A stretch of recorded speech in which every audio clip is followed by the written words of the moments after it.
ಶಾಂತಿ. ನಾವು ಮಹಾಭಾರತದ ಆದಿ ಪರ್ವದಲ್ಲಿ ವಿಚಾರ ಮಾಡ್ತಾ ಇದ್ವಿ. 133 ಅಧ್ಯಾಯಗಳ ತನಕ ವಿಚಾರ ಮಾಡಿದ್ದೀವಿ. ಈಗ ನಾವು 134ನೇ ಅಧ್ಯಾಯದ ಬಗ್ಗೆ ವಿಚಾರ ಮಾಡ್ತಿದ್ದೀವಿ. ಈ ಅಧ್ಯಾಯದಲ್ಲಿ ಅವ್ರಿಗೆಲ್ಲ ಏನು ದ್ರೋಣಾಚಾರ್ಯ ವಿದ್ಯೆಯನ್ನು ಕಲಿತುಕೊಟ್ಟಿರ್ತಾನೋ ಆ ವಿದ್ಯೆಯನ್ನು ಪರೀಕ್ಷೆ ಮಾಡ್ತಾರೆ, ಎಲ್ಲರ ಮುಂದೆ ಪ್ರದರ್ಶನ ಮಾಡ್ತಾರೆ. ಪ್ಯಾರೇಡ್, ರಿಪಬ್ಲಿಕ್ ಡೇಗೆ ಎಲ್ಲ ನಾವು ಭಾರತ ದೇಶದಲ್ಲಿ ಸೈನ್ಯದ ಪ್ರದಕ್ಷಿಣೆ ಮಾಡ್ತೀವಲ್ಲ, ಆ ಬಲವನ್ನು ತೋರಿಸ್ಕೊಳ್ಳೋದು. ಖಬರ್ದಾರ್, ನಮ್ಮ ರಾಜ್ಯದ ಮೇಲೆ ಯಾರು ಯುದ್ಧಕ್ಕೆ ಬರಬಾರ್ದಿನ್ನ, ನೋಡ್ದಲ್ಲ ಎಂಥ ಫೈಟರ್ಗಳಿದ್ದಾರೆ ನಮ್ಮ ಹತ್ರ ಅಂತ ತೋರಿಸ್ಕೊಳ್ಳೋದು. ಅದು ಒಂದು ಪ್ರಕಾರದಲ್ಲಿ ಒಳ್ಳೆಯದೇ, ಅದು ಹಿಂಸೆ ಆಗೋದ್ರಿಂದ ಸ್ವಲ್ಪ ನಿಲ್ಲುತ್ತೆ ಅಂಥದ್ದು. ಈಗ ಒಂದು ಪ್ರದರ್ಶನ ಮಾಡ್ತಾಯಿದ್ದಾರೆ. ಈಗ ಜನ್ಮೇಜಯ ಪಾಂಡವ ಕೌರವರಿಗೆ ಧನುರ್ವಿದ್ಯೆಯ ಉಪದೇಶವು ಪೂರ್ಣವಾದ ನಂತರ ದ್ರೋಣರು, ಕೃಪ, ಸೋಮದತ್ತ, ಬಾಹ್ಲಿಕ ಯಾರಂದರೆ ಭೀಷ್ಮನ ಅವರ ತಾತ. ಬಾಹ್ಲಿಕ, ಶಾಂತನು ಅವರ ಚಿಕ್ಕಪ್ಪನೇನಾಗಿರ್ತಾನೆ. ಬಾಹ್ಲಿಕ, ವಿದುರ, ವ್ಯಾಸ, ಭೀಷ್ಮ ಇವರಿಂದ ಪರಿವೃತನಾಗಿದ್ದ ಧೃತರಾಷ್ಟ್ರನನ್ನು ಸಂಧಿಸಿ ಹೇಳಿದರು, ಮಹಾರಾಜ, ನಿನ್ನ ಮಕ್ಕಳೆಲ್ಲರಿಗೂ ಧನುರ್ವಿದ್ಯಾಭ್ಯಾಸವು ಪೂರ್ಣವಾಗಿ ಮುಗಿದಿರುವುದು. ನಿನ್ನ ಅನುಜ್ಞೆಯಿಂದ ಅವರೆಲ್ಲರೂ ತಮ್ಮ ಪಾಂಡಿತ್ಯವನ್ನು ಪ್ರದರ್ಶಿಸಬಹುದಲ್ಲವೇ?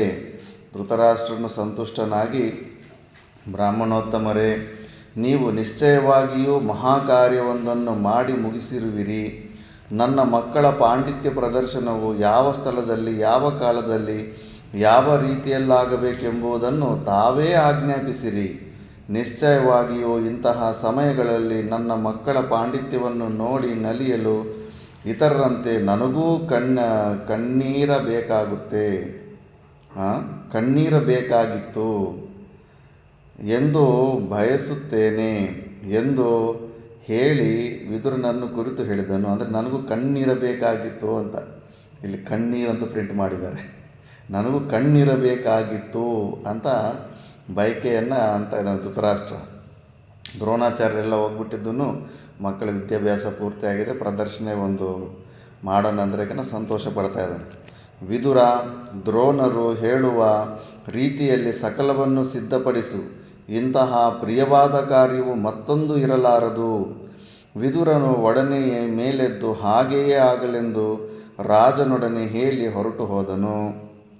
ವಿದುರನು ಕಳುಹಿಸಿಕೊಟ್ಟ ರಾಜಭಟರೊಡನೆ ದ್ರೋಣರು ಸಮನಾದ ಹಳ್ಳ ತಿಟ್ಟುಗಳಿಲ್ಲದ ಪ್ರದೇಶವೊಂದನ್ನು ಆರಿಸಿ ತಮಗೆಷ್ಟು ಸ್ಥಳಾವಕಾಶವು ಬೇಕೆಂಬುದನ್ನು ರಾಜಭಟರಿಂದ ಅಳಿಸಿ ಗುರುತಿಸಿದರು. ಆ ಪ್ರದೇಶವು ಮರ, ಗಿಡ, ಬಳ್ಳಿಗಳಿಂದ ರಹಿತವಾಗಿದ್ದಿತು. ಯಾರೋ ದೊಡ್ಡ ದೊಡ್ಡ ಕಾರ್ಯಕ್ರಮಗಳು ಮಾಡಬೇಕಂದ್ರೆ ಇದೊಂದು ತಿಪ್ಪಲು, ಜಾಗನೂ ದೊಡ್ಡದೇ ನೋಡಬೇಕು. ಚಿರಂಜೀವಿ ಹೊಸ ಪಾರ್ಟಿ ಇಟ್ಟಾಗ ಒಂದು ದೊಡ್ಡ ಮೈದಾನ ಹುಡುಗಬೇಕಾಗಿತ್ತು. ಅಲ್ಲಿ ಹುತ್ತಗಳು, ಗಿಡಗಳು ಎಲ್ಲ ಕ್ಲೀನ್ ಮಾಡಿ ಲೆವೆಲ್ ಮಾಡಬೇಕಾದ ಪರಿಸ್ಥಿತಿ ಬಂತು. ಸುಮಾರು ಹಾವುಗಳನ್ನು ಸಾಯಿಸಬೇಕಾದ ಪರಿಸ್ಥಿತಿ ಬಂತು. ಅಷ್ಟೊಂದು ಹಿಂಸೆಗಳಿಂದ ಸ್ಟಾರ್ಟ್ ಆಗುವುದು ಏನು ಒಳ್ಳೆಯದಾಗುತ್ತೆ. ಆ ಪ್ರದೇಶವು ಮರ, ಗಿಡ, ಬಳ್ಳಿಗಳಿಂದ ರಹಿತವಾಗಿದ್ದಿತು. ಅದರ ಉತ್ತರ ದಿಕ್ಕಿನಲ್ಲಿ ಪ್ರವಾಹವು ಹರಿಯುತ್ತಿದ್ದಿತು. ದ್ರೋಣರು ಶುಭ ಮುಹೂರ್ತದಲ್ಲಿ ಅನೇಕ ವೀರರ ದಿಂಡೀರವಗಳೊಡನೆ ದೇವತೆಗಳಿಗೆ ಬಳಿ ನೀಡಿ, ಅಲ್ಲಿಂದ ಇದು ಅಜ್ಞಾನ ಅಂಧಕಾರ ಅನ್ನೋದು ದೇವತೆಗಳಿಗೆ ಬಳಿ ನೀಡಿ ಭೂಮಿಯನ್ನು ಪರಿಶುದ್ಧಿಗೊಳಿಸಿದರು. ಪುಣ್ಯ ಅಂದರೆ ಯಾವುದು ಪಶು ಬಲಿ ಅನ್ನೋದು ಇನ್ನೆಲ್ಲ ಯಾವುದು ಒಟ್ಟಲ್ಲಿ ಬಲಿ ಅನ್ನೋದೊಂದು ಪೂಜೆ ಇಟ್ಕೊಂಡಿದ್ದಾರೆ. ಅದು ಹಿಟ್ಟಿನಿಂದ ಪ್ರಾಣಿಯನ್ನು ಮಾಡಿದ್ರು ಎಲ್ಲೋ ನಿಜವಾದ ಪ್ರಾಣಿಯನ್ನು ಬಲಿ ಕೊಟ್ಟರು ಗೊತ್ತಿಲ್ಲ. ಪುಣ್ಯಾಹ ಕರ್ಮವಾದ ನಂತರ ರಾಜಶಿಲ್ಪಿಗಳು ಶಾಸ್ತ್ರವಿಹಿತವಾದ ರೀತಿಯಲ್ಲಿ ಸುಂದರವಾದ ರಂಗಮಂಟಪವನ್ನು ನಿರ್ಮಿಸಿದರು. ರಂಗಮಂಟಪದ ಒಂದು ಭಾಗದಲ್ಲಿ ಸಕಲಾಯುಧಗಳನ್ನು ಇಡಲಾಗಿತ್ತು. ಸ್ತ್ರೀಯರಿಗೆ ಪ್ರತ್ಯೇಕವಾದ ಸ್ಥಳವನ್ನು ಏರ್ಪಡಿಸಲಾಗಿತ್ತು. ಆವಾಗಲೂ ರಿಸರ್ವೇಷನ್ ಇತ್ತಂತೆ ಹೆಣ್ಣುಮಕ್ಕಳಿಗೆ. ದೇಶದ ಪ್ರಜೆಗಳು ತಮ್ಮ ಗೌರವವನ್ನು ರಾಜಕುಮಾರರಿಗೆ ತೋರಲು ತಮ್ಮ ತಮ್ಮ ನಾಮಾಂಕಿತಗಳನ್ನು ಕುಳಿತುಕೊಳ್ಳಲು ಯೋಗ್ಯವಾದ ಮಂಚಗಳನ್ನು ಹಾಕಿಸಿದರು. ಹೆಚ್ಚು ಧನಿಕರಾದವರು ರಂಗಭೂಮಿಯ ಸುತ್ತಲೂ ಎತ್ತರವಾದ ವೇದಿಕೆಗಳನ್ನು ಶಿಬಿರಗಳನ್ನು ನಿರ್ಮಿಸಿದರು. ಪ್ರದರ್ಶನದ ದಿನವು ಬಂದಿತು. ಧೃತರಾಷ್ಟ್ರನು ಕೃಪ ಭೀಷ್ಮರಿಂದೊಡಗೂಡಿ ದೇವಮಂಟಪಕ್ಕೆ ಸಮಾನವಾದ ಸ್ವರ್ಣ ಮತ್ತು ನವರತ್ನಗಳಿಂದ ಅಲಂಕೃತವಾಗಿದ್ದ ರಂಗಮಂಟಪಕ್ಕೆ ಬಂದನು. ಗಾಂಧಾರಿಯು ಕುಂತಿ, ಸಖಿಯರು ಮತ್ತು ದಾಸಿಯರೊಂದೊಡಗೂಡಿ ಆಗಮಿಸಿದಳು. ದೇವಸ್ತ್ರೀಯರು ಮೇರು ಪರ್ವತವನ್ನು ಹತ್ತುವಂತೆ ಎಲ್ಲರೂ ರತ್ನಮಯವಾದ ಮಂಚಗಳನ್ನು ಹತ್ತಿ ಕುಳಿತರು. ಬ್ರಾಹ್ಮಣರೇ, ಆದಿಯಾಗಿ 4 ವರ್ಣಗಳ ಪ್ರಜೆಗಳು ಬೇಗನೆ ಬಂದು ಮುಂದಿನ ಪ್ರದೇಶಗಳನ್ನು ಆಕ್ರಮಿಸಿ ಕುಳಿತರು. ನಿಮಿಷ ಮಾತ್ರದಲ್ಲಿ ರಂಗಮಂಟಪವು ತುಂಬಿ ಹೋಗಿ ಅಲ್ಲಿನ ಜನಸ್ತೋಮವು ಸಮುದ್ರದಂತೆ ಕಾಣುತ್ತಿದ್ದಿತು. ಈಗಲೂ ಅಂತ ಕಬಡ್ಡಿ ಪೋಟಿಗಳಾಗಲಿ, ಎತ್ತಿನ ಪೋಟಿಗಳಾಗಲಿ ಜಾತ್ರೆಗಳಲ್ಲಿ ಮಾಡ್ತಾರಲ್ಲ, ಅಂಥದಕ್ಕೆ ಭಯಂಕರ ಜನ ಬರ್ತಾರೆ. ಬೇರೀಡಕ್ಕೆ ಮೃದಂಗಗಳ ಧ್ವನಿಗಳಿಂದಲೂ ಮತ್ತು ಜನರ ಮಾತಿನ ಶಬ್ದಗಳಿಂದಲೂ ಕೂಡಿದ್ದ ಅಂದಿನ ಸಭೆಯ ಸನ್ನಿವೇಶವು ಭೋರ್ಗರೆಯುತ್ತಿರುವ ಸಮುದ್ರದ ನೆನಪನ್ನು ತರುವುದಾಗಿದ್ದಿತು. ಅಷ್ಟೊಂದು ಸೌಂಡ್ ಬರುತ್ತೆ. ಕ್ರಿಕೆಟ್ ಸ್ಟೇಡಿಯಮಲ್ಲಿ ಕಿವಿಗಳು ಮುಚ್ಕೋಬೇಕು, ಅಷ್ಟೊಂದು ಸೌಂಡ್ ಬರುತ್ತೆ. ಕಟ್ಟ ಕಡೆಗೆ ದ್ರೋಣರು ಶ್ವೇತವಸ್ತ್ರವನ್ನು ಧರಿಸಿ ಶುಭ್ರವಾದ ಯಜ್ಞೋಪವೀತವುಳ್ಳವರಾಗಿ ಶ್ವೇತಮಾಲೆಯಿಂದ ಅಲಂಕೃತರಾಗಿ ಗಂಧಾನುಲೇಪನವನ್ನು ಮಾಡಿಕೊಂಡು ಪುತ್ರ ಸಮೇತರಾಗಿ ರಂಗಮಂಟಪವನ್ನು ಪ್ರವೇಶಿಸಿದರು. ಅವರ ಕೇಶ ಶ್ಮಶ್ರುಗಳು ಸ್ವಾಭಾವಿಕವಾಗಿಯೇ ಬೆಳ್ಳಗಾಗಿದ್ದವು. ದ್ರೋಣರು ಅಂದರೆ ಗಡ್ಡ, ಕೂದಲು ಗಡ್ಡ ಎಲ್ಲ ಬೆಳ್ಳಗಾಗಿದೆ. ದ್ರೋಣರು ಚಂದ್ರನು ಅಂಗಾರಕನ ಸಮೇತನಾಗಿ ನಿರ್ಮಲಾಕಾಶವನ್ನು ಪ್ರವೇಶಿಸುವಂತೆ ಅಶ್ವತ್ಥಾಮನೊಡನೆ ರಂಗಮಂಟಪವನ್ನು ಪ್ರವೇಶಿಸಿದರು. ದ್ರೋಣರು ಒಳಗೆ ಬಂದೊಡನೆಯೇ ರಂಗಮಂಟಪದ ಮಧ್ಯಕ್ಕೆ ಹೋಗಿ 4 ಬ್ರಾಹ್ಮಣರಿಂದ ಸ್ವಸ್ತಿವಾಚನವನ್ನು ಹೇಳಿಸಿ ಪುಣ್ಯಾಹ ಕರ್ಮವನ್ನು ನೆರವೇರಿಸಿದರು. ಮಂಗಳವಾದ್ಯಗಳು ಮಧುರ ಸ್ವರಗಳನ್ನು ಮಾಡಿದವು. ಆ ಕಾರ್ಯವು ಮುಗಿದೊಡನೆಯೇ ರಾಜಭಟರು ಪ್ರದರ್ಶನಕ್ಕೆ ಬೇಕಾದ ಕತ್ತಿ, ಗುರಾಣಿ, ಗದೆ, ಧನಸ್ಸು, ಬಾಣ ಮುಂತಾದವುಗಳನ್ನು ತಂದಿಟ್ಟರು. ಸಮುದ್ರದಂತೆ ಭೋರ್ಗರೆಯುತ್ತಿದ್ದ ಜನಸ್ತೋಮದ ಧ್ವನಿಯು ಇದ್ದಕ್ಕಿದ್ದಂತೆಯೇ ಶಾಂತವಾಯಿತು. ಎಲ್ಲರೂ ಉತ್ತೇಜಿತರಾಗಿ ಪ್ರದರ್ಶನವನ್ನು ನೋಡುವುದರಲ್ಲಿ ಕಾತರರಾಗಿ ಕುಳಿತರು. ಯುಧಿಷ್ಠಿರನೇ ಮೊದಲಾದ ಸಕಲ ರಾಜಕುಮಾರರು ಅಂಗುಳಿತ್ರಾಣಗಳನ್ನು ಬತ್ತಳಿಕೆಗಳನ್ನು ಧರಿಸಿದವರಾಗಿ ಸೊಂಟಕ್ಕೆ ಬಿಗಿಯಾದ ವಸ್ತ್ರವನ್ನು ಕಟ್ಟಿಕೊಂಡು ದಿವ್ಯಾಯುಧ ಪಾಣಿಗಳಾಗಿ ಧನುಸ್ಸಿನೊಡನೆ ರಂಗಮಂಟಪಕ್ಕೆ ಬಂದು ತಮ್ಮ ಕೌಶಲ್ಯವನ್ನು ತೋರಲು ಪ್ರಾರಂಭಿಸಿದರು. ಲಕ್ಷ್ಯಕ್ಕೆ ಗುರಿಯಿಟ್ಟು ಬಾಣ ಪ್ರಯೋಗವು ಪ್ರಾರಂಭವಾದೊಡನೆಯೇ ಅನೇಕ ವೀಕ್ಷಕರು ಬಾಣಗಳು ತಮ್ಮ ಮೇಲೆ ಬೀಳುವುದೆಂದು ಹೆದರಿ ತಲೆಯನ್ನು ನೆಲಕ್ಕೆ ತಗ್ಗಿಸಿ ಕುಳಿತರು. ಅವರು ಪಡುತ್ತಿದ್ದ ಕಷ್ಟವನ್ನು ನೋಡಲು ಸಾಧ್ಯವಾಗುತ್ತಿರಲಿಲ್ಲ. ಆಟಗಳಾಡುವಾಗ ಹುಷಾರಾಗಿರಬೇಕು. ಒಂದು ಜಾವ್ಲಿನ್ ಥ್ರೋ ಅಂತ ಒಂದಿರುತ್ತೆ, ಕಟ್ಟಿಗೆ ಥರ ಇರುತ್ತೆ, ಮುಂದುಗಡೆ ಇದಿರುತ್ತೆ. ಅದನ್ನು ಎಸೆಯುವಾಗ ಸುಮ್ಮನೆ ಜನ ಹೆಚ್ಚಾದಾಗ ಹತ್ರ ಬಂದುಬಿಡ್ತಾರೆ. ಹತ್ರ ಬಂದುಬಿಟ್ಟು ಮುಂದುಗಡೆ ಎಲ್ಲ ಅಡ್ಡ ಬಂದಿರ್ತಾರೆ. ಒಂದೊಂದು ಸತಿ ಅದು ಬರೋವಾಗ ತಪ್ಪಿಸ್ಕೊಂಡು ಓಡ್ಬೇಕು ಅನ್ಕೋತಾರೆ, ಓಡೋದಕ್ಕೆ ಆ ಕಡೆ ಈ ಕಡೆ ಜಾಗ ಇರಲ್ಲ, ಎಲ್ಲ ಮಂದಿ ಇರ್ತಾರೆ. ಆ ಥರ ಕೂಡ ಎಷ್ಟೋ ಜನ ಗಾಯಗಳಾಗಿದೆ, ಪ್ರಾಣ ಕಳ್ಕೊಂಡಿದ್ದಾರೆ. ತುಂಬ ಜಾಸ್ತಿ ಡೇಂಜರ್ ಅಂದರೆ ಶಾರ್ಟ್ ಪುಟ್ಟು ಗುಂಡು, ಕಲ್ಲಿನ ಗುಂಡು ಥರ ಇರುತ್ತೆ. ಅದನ್ನು ಕೆಲವ್ರು ಹಿಂಗೆ ಡೈರೆಕ್ಟಾಗಿ ಹಾಕಿದ್ರೆ ಸ್ವಲ್ಪ ಹೆಚ್ಚು ಕಡಿಮೆ ಅಷ್ಟು ಡೇಂಜರ್ ಇರಲ್ಲ. ಕೆಲವ್ರು ಹಿಂಗೆ ಇಟ್ಕೊಂಡು ತಿರುಗಿ ಹಾಕ್ತಾರೆ. ಆ ತಿರುಗಿ ಹಾಕೋರ್ದು ಸ್ವಲ್ಪ ಏನಾದರೂ ಗ್ರಿಪ್ ಬಿತ್ತಂದ್ರೆ ಯಾವ ಕಡೆ ಯಾವನ ತಲೆ ಹೊಡೆಯುತ್ತೋ ಗೊತ್ತಾಗೋದಿಲ್ಲ. ಅದೇ ಥರ ಇವರೆಲ್ಲ ಬಾಣಗಳೆಲ್ಲ ಬಿಟ್ಟು ಪ್ರದರ್ಶನ ಮಾಡ್ತಾಯಿದ್ರೆ ಅವರು ನೋಡೋಕ್ಕೆ ಬಂದಿರೋರು ಹೆದರಿ ಪ್ರಾಣ ಎಲ್ಲಿ ಬಿಡುತ್ತೋ ಅಂತ ಭಯ ಪಡ್ತಾ ಇದ್ದಾರೆ. ಆ ಥರ ಇರುತ್ತೆ. ಕಟ್ಟ ಕಡೆಗೆ ದ್ರೋಣರು ಶ್ವೇತವಸ್ತ್ರವನ್ನು ಧರಿಸಿ ಶುಭ್ರವಾದ ಯಜ್ಞೋಪವೀತವುಳ್ಳವರಾಗಿ ಇದಾಯ್ತಲ್ಲ. ಮತ್ತು ಮತ್ತು ಕೆಲವರು ಧೈರ್ಯದಿಂದ ತಲೆ ಎತ್ತಿ ನೋಡುತ್ತಿದ್ದರು. ರಾಜಕುಮಾರರು ಅಶ್ವವನ್ನೇರಿ ವಿಚಿತ್ರವಾಗಿ ನಡೆಸುತ್ತಾ ಲಕ್ಷ್ಯಕ್ಕೆ ಗುರಿಯಿಟ್ಟು ಹೊಡೆಯುತ್ತಿದ್ದರು. ಅವೆಲ್ಲವನ್ನೂ ನೋಡುತ್ತಿದ್ದ ಪ್ರೇಕ್ಷಕರು ತಾವು ಗಂಧರ್ವ ಲೋಕವನ್ನು ನೋಡುತ್ತಿರಬಹುದೆಂಬ ಭ್ರಾಂತಿಯನ್ನು ತಾಳಿದರು. ರಾಜಕುಮಾರರು ಲಕ್ಷ್ಯಕ್ಕೆ ಗುರಿಯಿಟ್ಟು ಹೊಡೆದೊಡನೆಯೇ ಪ್ರೇಕ್ಷಕರು ಸಾಧು ಸಾಧು ಎಂದು ಕೂಗುತ್ತಿದ್ದರು. ಬಾಣ ಪ್ರಯೋಗಗಳಲ್ಲಿ, ರಥವನ್ನು ನಡೆಸುವುದರಲ್ಲಿ, ಗಜಾರೋಹಣ ಅಶ್ವಾರೋಹಣಗಳಲ್ಲಿ, ಬಾಹುಯುದ್ಧಗಳಲ್ಲಿ ನಾನಾ ವಿಧವಾದ ನೈಪುಣ್ಯವನ್ನು ತೋರಿದ ನಂತರ ರಾಜಕುಮಾರರು ಕತ್ತಿ ಗುರಾಣಿಗಳನ್ನು ಪ್ರದರ್ಶನಾರ್ಥವಾಗಿ ತೆಗೆದುಕೊಂಡರು.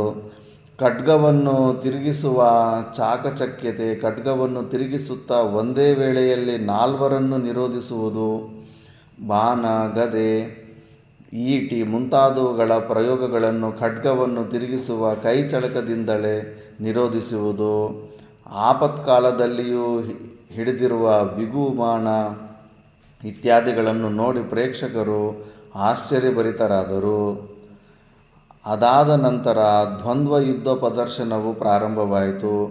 ಭೀಮ ದುರ್ಯೋಧನರು ತಮ್ಮ ತಮ್ಮ ಗದೆಗಳನ್ನು ಹೆಗಲಿಗೇರಿಸಿಕೊಂಡು ಶಿಖರಗಳುಳ್ಳ 2 ಪರ್ವತಗಳು ಎದುರು ಬದುರಾಗಿ ಬಂದು ನಿಲ್ಲುವಂತೆ ಮಂಟಪದ ಮಧ್ಯಕ್ಕೆ ಬಂದು ನಿಂತರು. ಇಬ್ಬರೂ ಸೊಂಟಪಟ್ಟಿಗಳನ್ನು ಕಟ್ಟಿದ್ದರು. ಪೌರುಷ ಪ್ರದರ್ಶನಕ್ಕಾಗಿಯೇ ಅವರಲ್ಲಿಗೆ ಬಂದಿದ್ದರು. ಒಂದು ಹೆಣ್ಣಾಣೆಯ ಸಲುವಾಗಿ 2 ಮದಗಜಗಳು ಸೆಣಸಾಡಲು ನಿಂತಿರುವಂತೆ ಭೀಮ ದುರ್ಯೋಧನರು ಗದೆಯನ್ನೆತ್ತಿ ನಿಂತಿದ್ದರು. ಇವರೇ ಆಟನೆಲ್ಲ ಕೆಡಿಸೋದು. ಸ್ವಲ್ಪ ಏನು ಪ್ರದರ್ಶನ ಮಾಡ್ರು ಅಂದರೆ ನಿಜವಾಗ್ಲೂ ಗುದ್ದಾಡಕ್ಕೆ ಸ್ಟಾರ್ಟ್ ಮಾಡ್ತಾರೆ. ಅವರಿಬ್ಬರ ಮನಸ್ಸಿನಲ್ಲಿಯೂ ಪ್ರದರ್ಶನದ ಇಚ್ಛೆಯು ಮಾತ್ರವೇ ಇರದೆ ಒಬ್ಬರು ಮತ್ತೊಬ್ಬರನ್ನು ಪರಾಜಯಗೊಳಿಸಬೇಕೆನ್ನುವ ಉತ್ಸಾಹವೂ ತುಂಬಿದ್ದಿತು. ಭೀಮ ದುರ್ಯೋಧನರು ಮದಗಜಗಳಂತೆ ಗರ್ಜನೆ ಮಾಡುತ್ತಾ ಗದಾಯುದ್ಧ ಪ್ರದರ್ಶನವನ್ನು ಪ್ರಾರಂಭಿಸಿದರು. ಮದಿಸಿದ ಗಜಗಳೋಪಾದಿಯಲ್ಲಿ ಭೀಮ ದುರ್ಯೋಧನರು ವರಸೆಯಾಗಿ ಎಡಕ್ಕೆ ಬಲಕ್ಕೆ ಮಂಡಲಾಕಾರವಾಗಿಯೂ ಸುತ್ತುತ್ತಿದ್ದರು. ಅವರ ಭ್ರಮಣ ರೀತಿಯನ್ನು, ಕೈಚಳಕದ ಸಾಮರ್ಥ್ಯವನ್ನು ವಿದುರನು ಧೃತರಾಷ್ಟ್ರನಿಗೂ ಕುಂತಿಯು ಗಾಂಧಾರಿಗೂ ವಿಶದವಾಗಿ ಹೇಳುತ್ತಿದ್ದರು. ಆ ಗಾಂಧಾರಿ ಕಣ್ಣು ಕಾಣಿಸಲ್ಲಂದ್ರೂ ಎಕ್ಸ್ಪ್ಲೇನ್ ಮಾಡಿ ಹೇಳ್ತಾ ಇರ್ತಾರೆ. ಪಾರೀಕ್ಷಿತ ಶಾಸ್ತ್ರೋಕ್ತ ರೀತಿಯಲ್ಲಿ ವಾಮಭ್ರಮಣ, ದಕ್ಷಿಣ ಭ್ರಮಣ, ಚಕ್ರಭ್ರಮಣ, ಊರ್ಧ್ವಭ್ರಮಣ ಮುಂತಾದ ಕ್ರಿಯೆಗಳೆಲ್ಲವೂ ಮುಗಿದು ಭೀಮ ದುರ್ಯೋಧನರ ಗದಾಯುದ್ಧ ಪ್ರದರ್ಶನವು ಬಿರುಸಾಗಿ ಮುಂದುವರಿಯುತ್ತಿತ್ತು.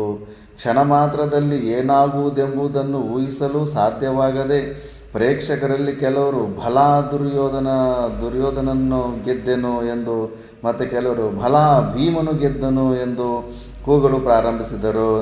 ಯದ್ಯಪಿ ಪ್ರದರ್ಶನಕಾರರಲ್ಲಿ ಪರಸ್ಪರ ಸೋಲು ಗೆಲುವುಗಳು ಆಗದಿದ್ದರೂ ಪ್ರೇಕ್ಷಕರಲ್ಲಿ ಸೋಲು ಗೆಲುವುಗಳು ವಾಗ್ವಾದವು ಹೆಚ್ಚಾಯಿತು. ನಮ್ಮವನು ಚೆನ್ನಾಗಿ ಹೊಡಿತಾವನೆ ಅಂದ್ಬಿಟ್ಟು. ಅದನ್ನು ಕಂಡ ದ್ರೋಣರು ತಮ್ಮ ಪುತ್ರನನ್ನು ಕರೆದು ಕೂಡಲೇ ಹೋಗಿ ಭೀಮ ದುರ್ಯೋಧನರ ಯುದ್ಧವನ್ನು ನಿಲ್ಲಿಸಬೇಕೆಂದು, ಇಲ್ಲದಿದ್ದರೆ ಪ್ರಜೆಗಳಲ್ಲಿ ವಾಗ್ವಾದವು ಪ್ರಾರಂಭವಾಗಿ ಘರ್ಷಣೆಗೆ ಅವಕಾಶವಾಗಬಹುದೆಂಬ, ಇದು ಅಷ್ಟೇ, ಒಳಗಡೆ ಇರೋರು ಅವ್ರಿಗೆ ಛತ್ತಿದ್ರು, ಇವರು ನೋಡೋರು ಇವರು ಜಾಸ್ತಿ ಜಗಳ ಆಡ್ತಾ ಇರ್ತಾರೆ. ಮತ್ತು ಭೀಮ ದುರ್ಯೋಧನರ ಗದಾಯುದ್ಧ ಪ್ರದರ್ಶನವು ನಿಶ್ಚಯವಾಗಿ ಯುದ್ಧವಾಗಿಯೇ ಪರಿಣಮಿಸಬಹುದೆಂದು ಹೇಳಿ ಕಳಿಸಿದರು. ಅವರು ಹೇಳಿದಂತೆ ಅಶ್ವತ್ಥಾಮನು ಪ್ರಳಯ ಕಾಲದಲ್ಲಿ ಹುಟ್ಟುವ ಗಾಳಿಯಿಂದ ಅಲ್ಲೋಲ ಕಲ್ಲೋಲವಾಗುವ 2 ಸಮುದ್ರಗಳಂತೆ ಕಾಣುತ್ತಿದ್ದ ಭೀಮ ದುರ್ಯೋಧನರ ಬಳಿಗೆ ಹೋಗಿ ಇಬ್ಬರನ್ನೂ ಸಮಾಧಾನಪಡಿಸಿ ಪ್ರೇಕ್ಷಕರ ಹಸ್ತತಾಡನಪೂರ್ವಕವಾದ ಪ್ರಶಂಸೆಗಳೊಡನೆ ಪ್ರದರ್ಶನದ ಸ್ಥಳದಿಂದ ಹಿಂದಕ್ಕೆ ಕರೆತಂದನು. ಅವರು ಬಿಡೋದಕ್ಕೆ ರೆಡಿನೇ ಇಲ್ಲ, ನಿಜವಾಗ್ಲೂ ಗುದ್ದಾಡ್ತವ್ರೆ. ಅವರು ಆಚಾರ್ಯರಾದ ದ್ರೋಣರು ಪ್ರದರ್ಶನ ಸಮಯದಲ್ಲಿ ಮಾಡುತ್ತಿದ್ದ ವಾದ್ಯಘೋಷವನ್ನು ನಿಲ್ಲಿಸುವಂತೆ ಹೇಳಿ ಉಚ್ಚಸ್ವರದಿಂದ ಸಭಾಸದರನ್ನು ಕುರಿತು, ಸಭಿಕರೇ, ಪಾರ್ಥನು ಬರುವುದನ್ನೀಗ ನಿರೀಕ್ಷಿಸಿರಿ. ಇವನು ನನಗೆ ಮಗನಿಗಿಂತಲೂ ಪ್ರಿಯನಾಗಿರುವನು. ಇಂದ್ರನ ಮಗನಾದ ಅರ್ಜುನನು ಇಂದ್ರನ ತಮ್ಮನಾದ ವಿಷ್ಣುವಿಗೆ ಸಮಾನನಾದವನು. ಧನುರ್ವಿದ್ಯೆಯಲ್ಲಿ ಪಾರಂಗತನಾಗಿರುವನು ಎಂದರು. ಆಚಾರ್ಯರ ಮಾತಿನಂತೆ ಅರ್ಜುನನು ಸ್ವಸ್ತ್ಯಯನವನ್ನು ಮಾಡಿಸಿಕೊಂಡು ಅಂಗುಳಿ ರಕ್ಷೆಯನ್ನು ಧರಿಸಿದವನಾಗಿ, ಏನೋ ಗ್ಲೌಸ್ ಥರನೂ ಏನೋ ಇರುತ್ತೆ, ಅದು ಆ ಥರದ್ದೇನೋ ಧರಿಸಿ, ಬಾಣ ಬತ್ತಲಿಕೆಗಳಿಂದೊಡಗೂಡಿ ಸ್ವರ್ಣಮಯವಾದ ಕವಚವನ್ನು ಧರಿಸಿ, ಮುಳುಗುತ್ತಿರುವ ಸೂರ್ಯನ ಕಿರಣಗಳಿಂದಲೂ ಕಾಮನ ಬಿಲ್ಲಿನಿಂದಲೂ ಮತ್ತು ಮಿಂಚಿನಿಂದಲೂ ಕೂಡಿದ ಮೋಡದಂತೆ ಶೋಭಿಸುತ್ತಾ ರಂಗಕ್ಕೆ ಪ್ರವೇಶಿಸಿದನು. ಪ್ರೇಕ್ಷಕರೆಲ್ಲರೂ ಸ್ತಬ್ಧರಾಗಿ ಕುಳಿತರು. ಧನುರ್ಧಾರಿಯಾಗಿ ಬಂದ ಅರ್ಜುನನನ್ನು ನೋಡಿದೊಡನೆಯೇ ಜನಸ್ತೋಮವು ಆನಂದದಲ್ಲಿ ಮುಳುಗಿತು. ವಾದ್ಯಗಳು ಯಥಾಪೂರ್ವವಾಗಿ ಘೋಷಣೆ ಮಾಡಲು ಪ್ರಾರಂಭಿಸಿದವು. ಓಹೋ, ಇವನು ಪಾಂಡವರಲ್ಲಿ ಮೂರನೆಯವನಪ್ಪ, ಇವನು ಇಂದ್ರನ ಅನುಗ್ರಹದಿಂದ ಹುಟ್ಟಿದವನಂತೆ, ಕುರುವಂಶಕ್ಕೆ ರಕ್ಷಕನೆಂದು ಅಶರೀರವಾಣಿಯೇ ಹೇಳಿದೆ ಅಂತೆ, ಇವನು ಧನುರ್ವಿದ್ಯೆಯಲ್ಲಿ ಅಪ್ರತಿಮನೆಂದು ಆಚಾರ್ಯ ದ್ರೋಣರೇ ಹೇಳಿಬಿಟ್ರಲ್ಲ, ಇವನು ಪರಾಕ್ರಮಿಯಾಗಿರುವಂತೆಯೇ ಧರ್ಮಾತ್ಮನೂ ಆಗಿರುವನಂತೆ, ಇವನು ಸುಶೀಲನಾಗಿರುವುದು ಮಾತ್ರವಲ್ಲದೆ ಜ್ಞಾನನಿಧಿ ಎಂದು ಹೇಳುವರು. ಹೀಗೆ ನಾನಾ ರೀತಿಯಾಗಿ ಪ್ರಜೆಗಳೆಲ್ಲರೂ ಅರ್ಜುನನ ವಿಷಯವಾಗಿ ತಮಗೆ ತಿಳಿದಿದ್ದ ಅಂಶಗಳನ್ನು ಕುರಿತು ಮಾತನಾಡಿಕೊಳ್ಳುತ್ತಿದ್ದರು. ತನ್ನ ಪುತ್ರನ ವಿಷಯವಾಗಿ ಜನರಾಡಿಕೊಳ್ಳುತ್ತಿದ್ದ ಮಾತುಗಳನ್ನು ಕೇಳಿ ಕುಂತಿಯ ಕಣ್ಣುಗಳಿಂದ ಆನಂದ ಬಾಷ್ಪಗಳು ಸುರಿದುದು ಮಾತ್ರವಲ್ಲದೆ ಆನಂದದಿಂದ ಎದೆಯುಬ್ಬಿ ಸ್ತನ್ಯವು ಹೊರಸೂಸಿ ಆನಂದ ಬಾಷ್ಪಗಳೊಡನೆ ಬೆರೆತು ಹೃದಯವನ್ನೆಲ್ಲ ತೋಯಿಸಿತು. ಅದು ಮಕ್ಕಳಿಗೆ ತುಂಬ ಒಳ್ಳೆಯ ಕೆಲಸ ಆದಾಗ ತಾಯಿಗೆ ಸ್ತನದಿಂದ ಕೂಡ ಹಾಲು ಸ್ವಲ್ಪ ಹೊರಗಡೆ ಬರುತ್ತೆ ಅಂತ ಶಾಸ್ತ್ರ ಹೇಳುತ್ತೆ, ಸೈನ್ಸ್ ಕೂಡ ಹೇಳುತ್ತೆ. ಮಕ್ಕಳ ಅಭಿವೃದ್ಧಿಯನ್ನು ಕಂಡ್ರೆ ತಾಯಿಗೆ ಅಷ್ಟು ಪ್ರೀತಿ ಇರುತ್ತೆ.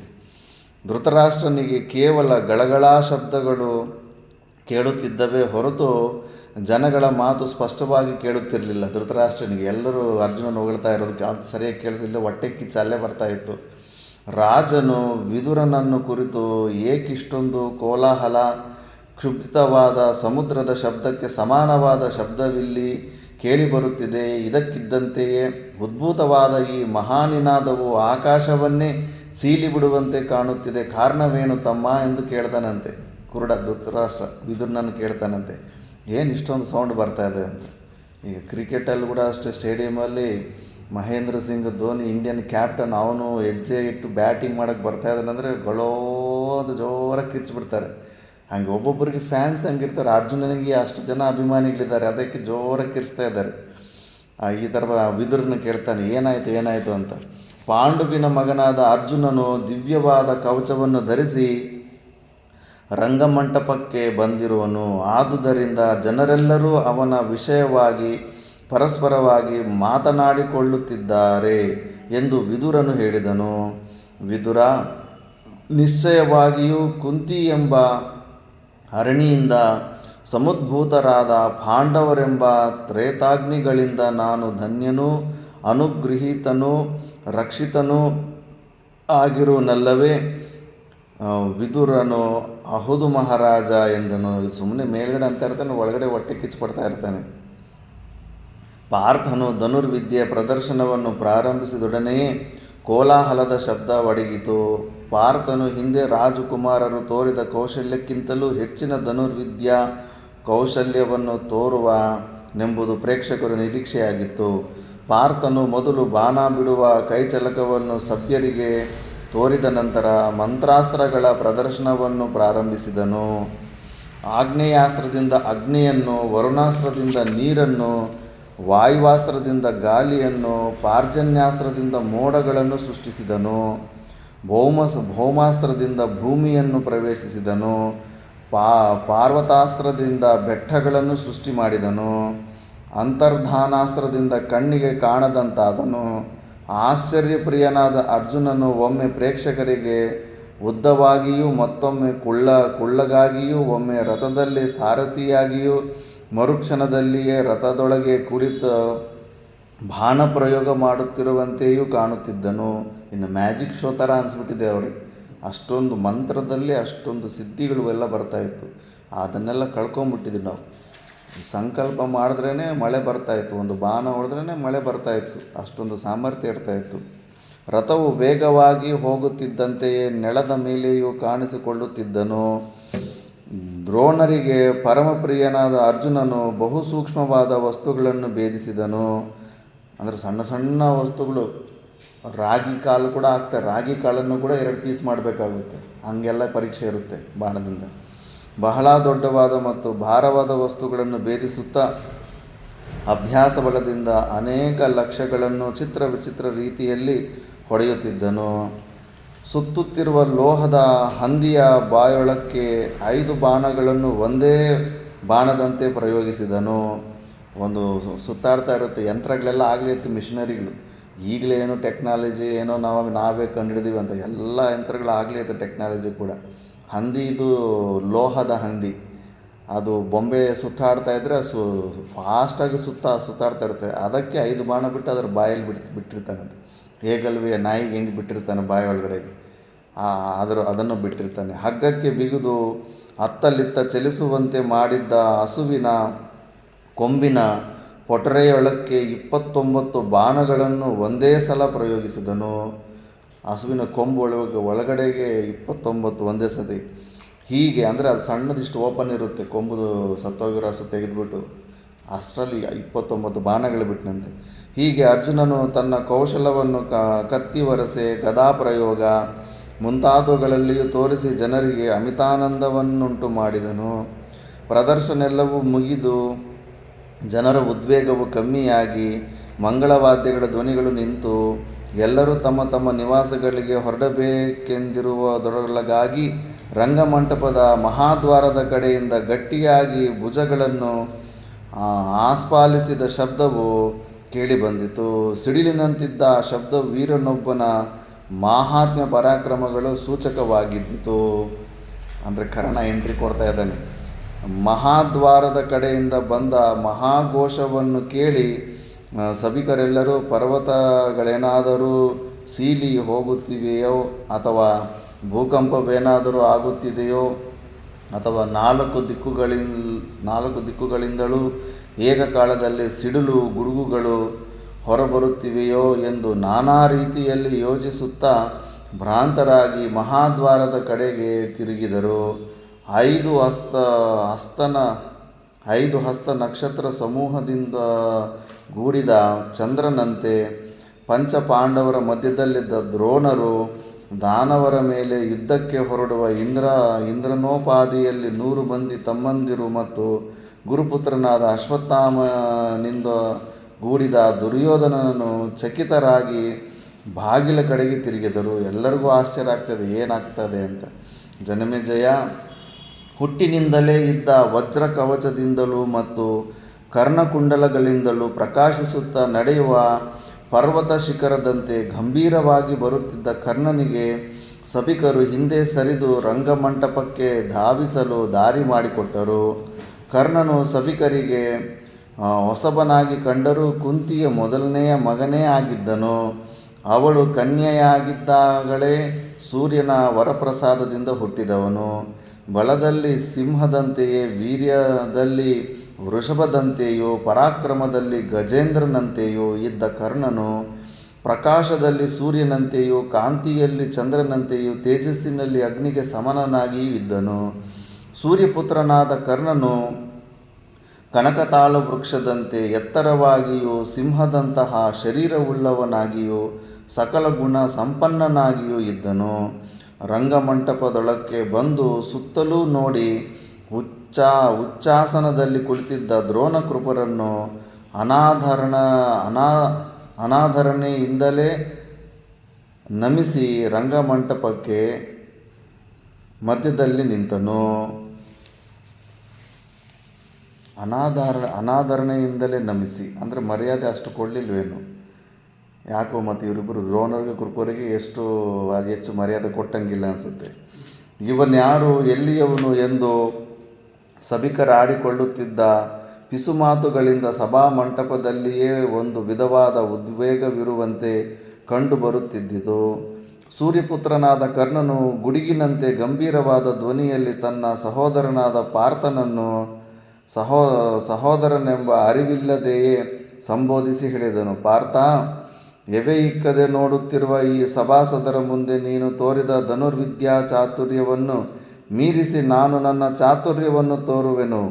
ಸಭಿಕರು ಮಾತ್ರವಲ್ಲ, ನೀನು ಸಹ ಅಚ್ಚರಿ ಹೊಂದುವ ರೀತಿಯಲ್ಲಿ ತೋರುವೆನು ಎಂದು ಹೇಳಿ ಹೆಗಲ ಮೇಲಿದ್ದ ಧನುಸ್ಸನ್ನು ಎಡಗೈಯಲ್ಲಿ ಹಿಡಿದು ಬತ್ತಲಿಕೆಯಿಂದ ಹೊರತೆಗೆದು ಬಾಣವನ್ನು ಯೋಜಿಸುತ್ತಿದ್ದಂತೆಯೇ ಸಭಿಕರೆಲ್ಲರೂ ಯಾವುದೋ ಯಂತ್ರದಿಂದ ಹೊಡೆದೆಬ್ಬಿಸಲ್ಪಟ್ಟಿರುವಂತೆಯೇ ಚಕಿತರಾಗಿ ಮೇಲೆದ್ದು ನಿಂತರು.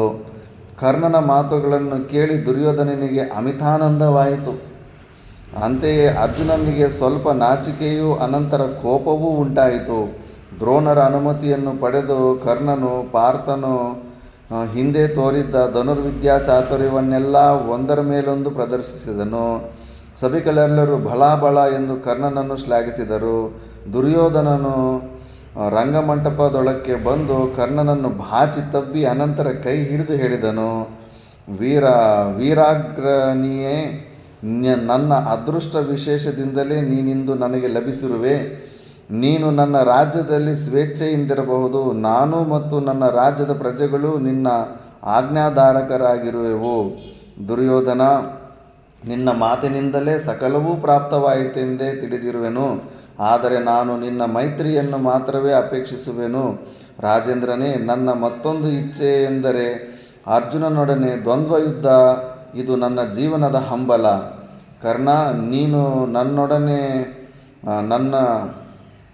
ನನ್ನೊಡನಿದ್ದು ಸಕಲ ವಿಧವಾದ ಭೋಗಗಳನ್ನು ಅನುಭವಿಸು.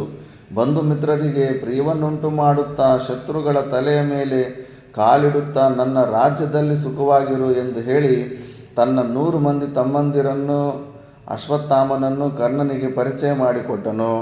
ಕರ್ಣನ ಮಾತುಗಳಿಂದ ಅಪಮಾನಿತನಾದಂತೆ ಭಾವಿಸಿದ ಅರ್ಜುನನು ಕೌರವ ಸಹೋದರರ ಮಧ್ಯದಲ್ಲಿ ಬೆಟ್ಟದಂತೆ ನಿಂತಿದ್ದ ಕರ್ಣನನ್ನು ಕುರಿತು ಹೇಳಿದನು, ಕರ್ಣ, ಆಹ್ವಾನವಿಲ್ಲದೆ ಬರುವವರಿಗೂ ಮತ್ತು ಅನಾಹುತರಾಗಿ ಮಧ್ಯೆ ಮಾತನಾಡುವವರಿಗೂ ಯಾವ ಲೋಕಗಳು ಸಿಕ್ಕುತ್ತವೆಯೋ ಆ ಲೋಕಗಳಿಗೆ ನಿನ್ನನ್ನು ಈಗಲೇ ಸಂಹರಿಸಿ ಕಳಿಸಿಕೊಡುವೆನು, ಎಚ್ಚರಿಕೆ ಇರಲಿ ಅಂತ. ಇನ್ನು ಸಿಟ್ಟು ಬಂದು ಅರ್ಜುನನಿಗೂ ಕರ್ಣನಿಗೆ ಹೋದ ಜನ್ಮದ ಶತ್ರುತ್ವ ಇರುತ್ತೆ.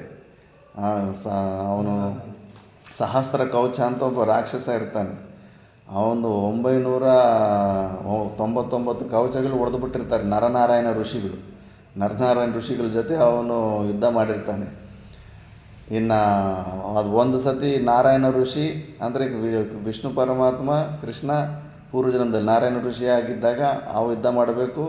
ಇನ್ನೊಂದು ಸತಿ ನರ ಋಷಿ.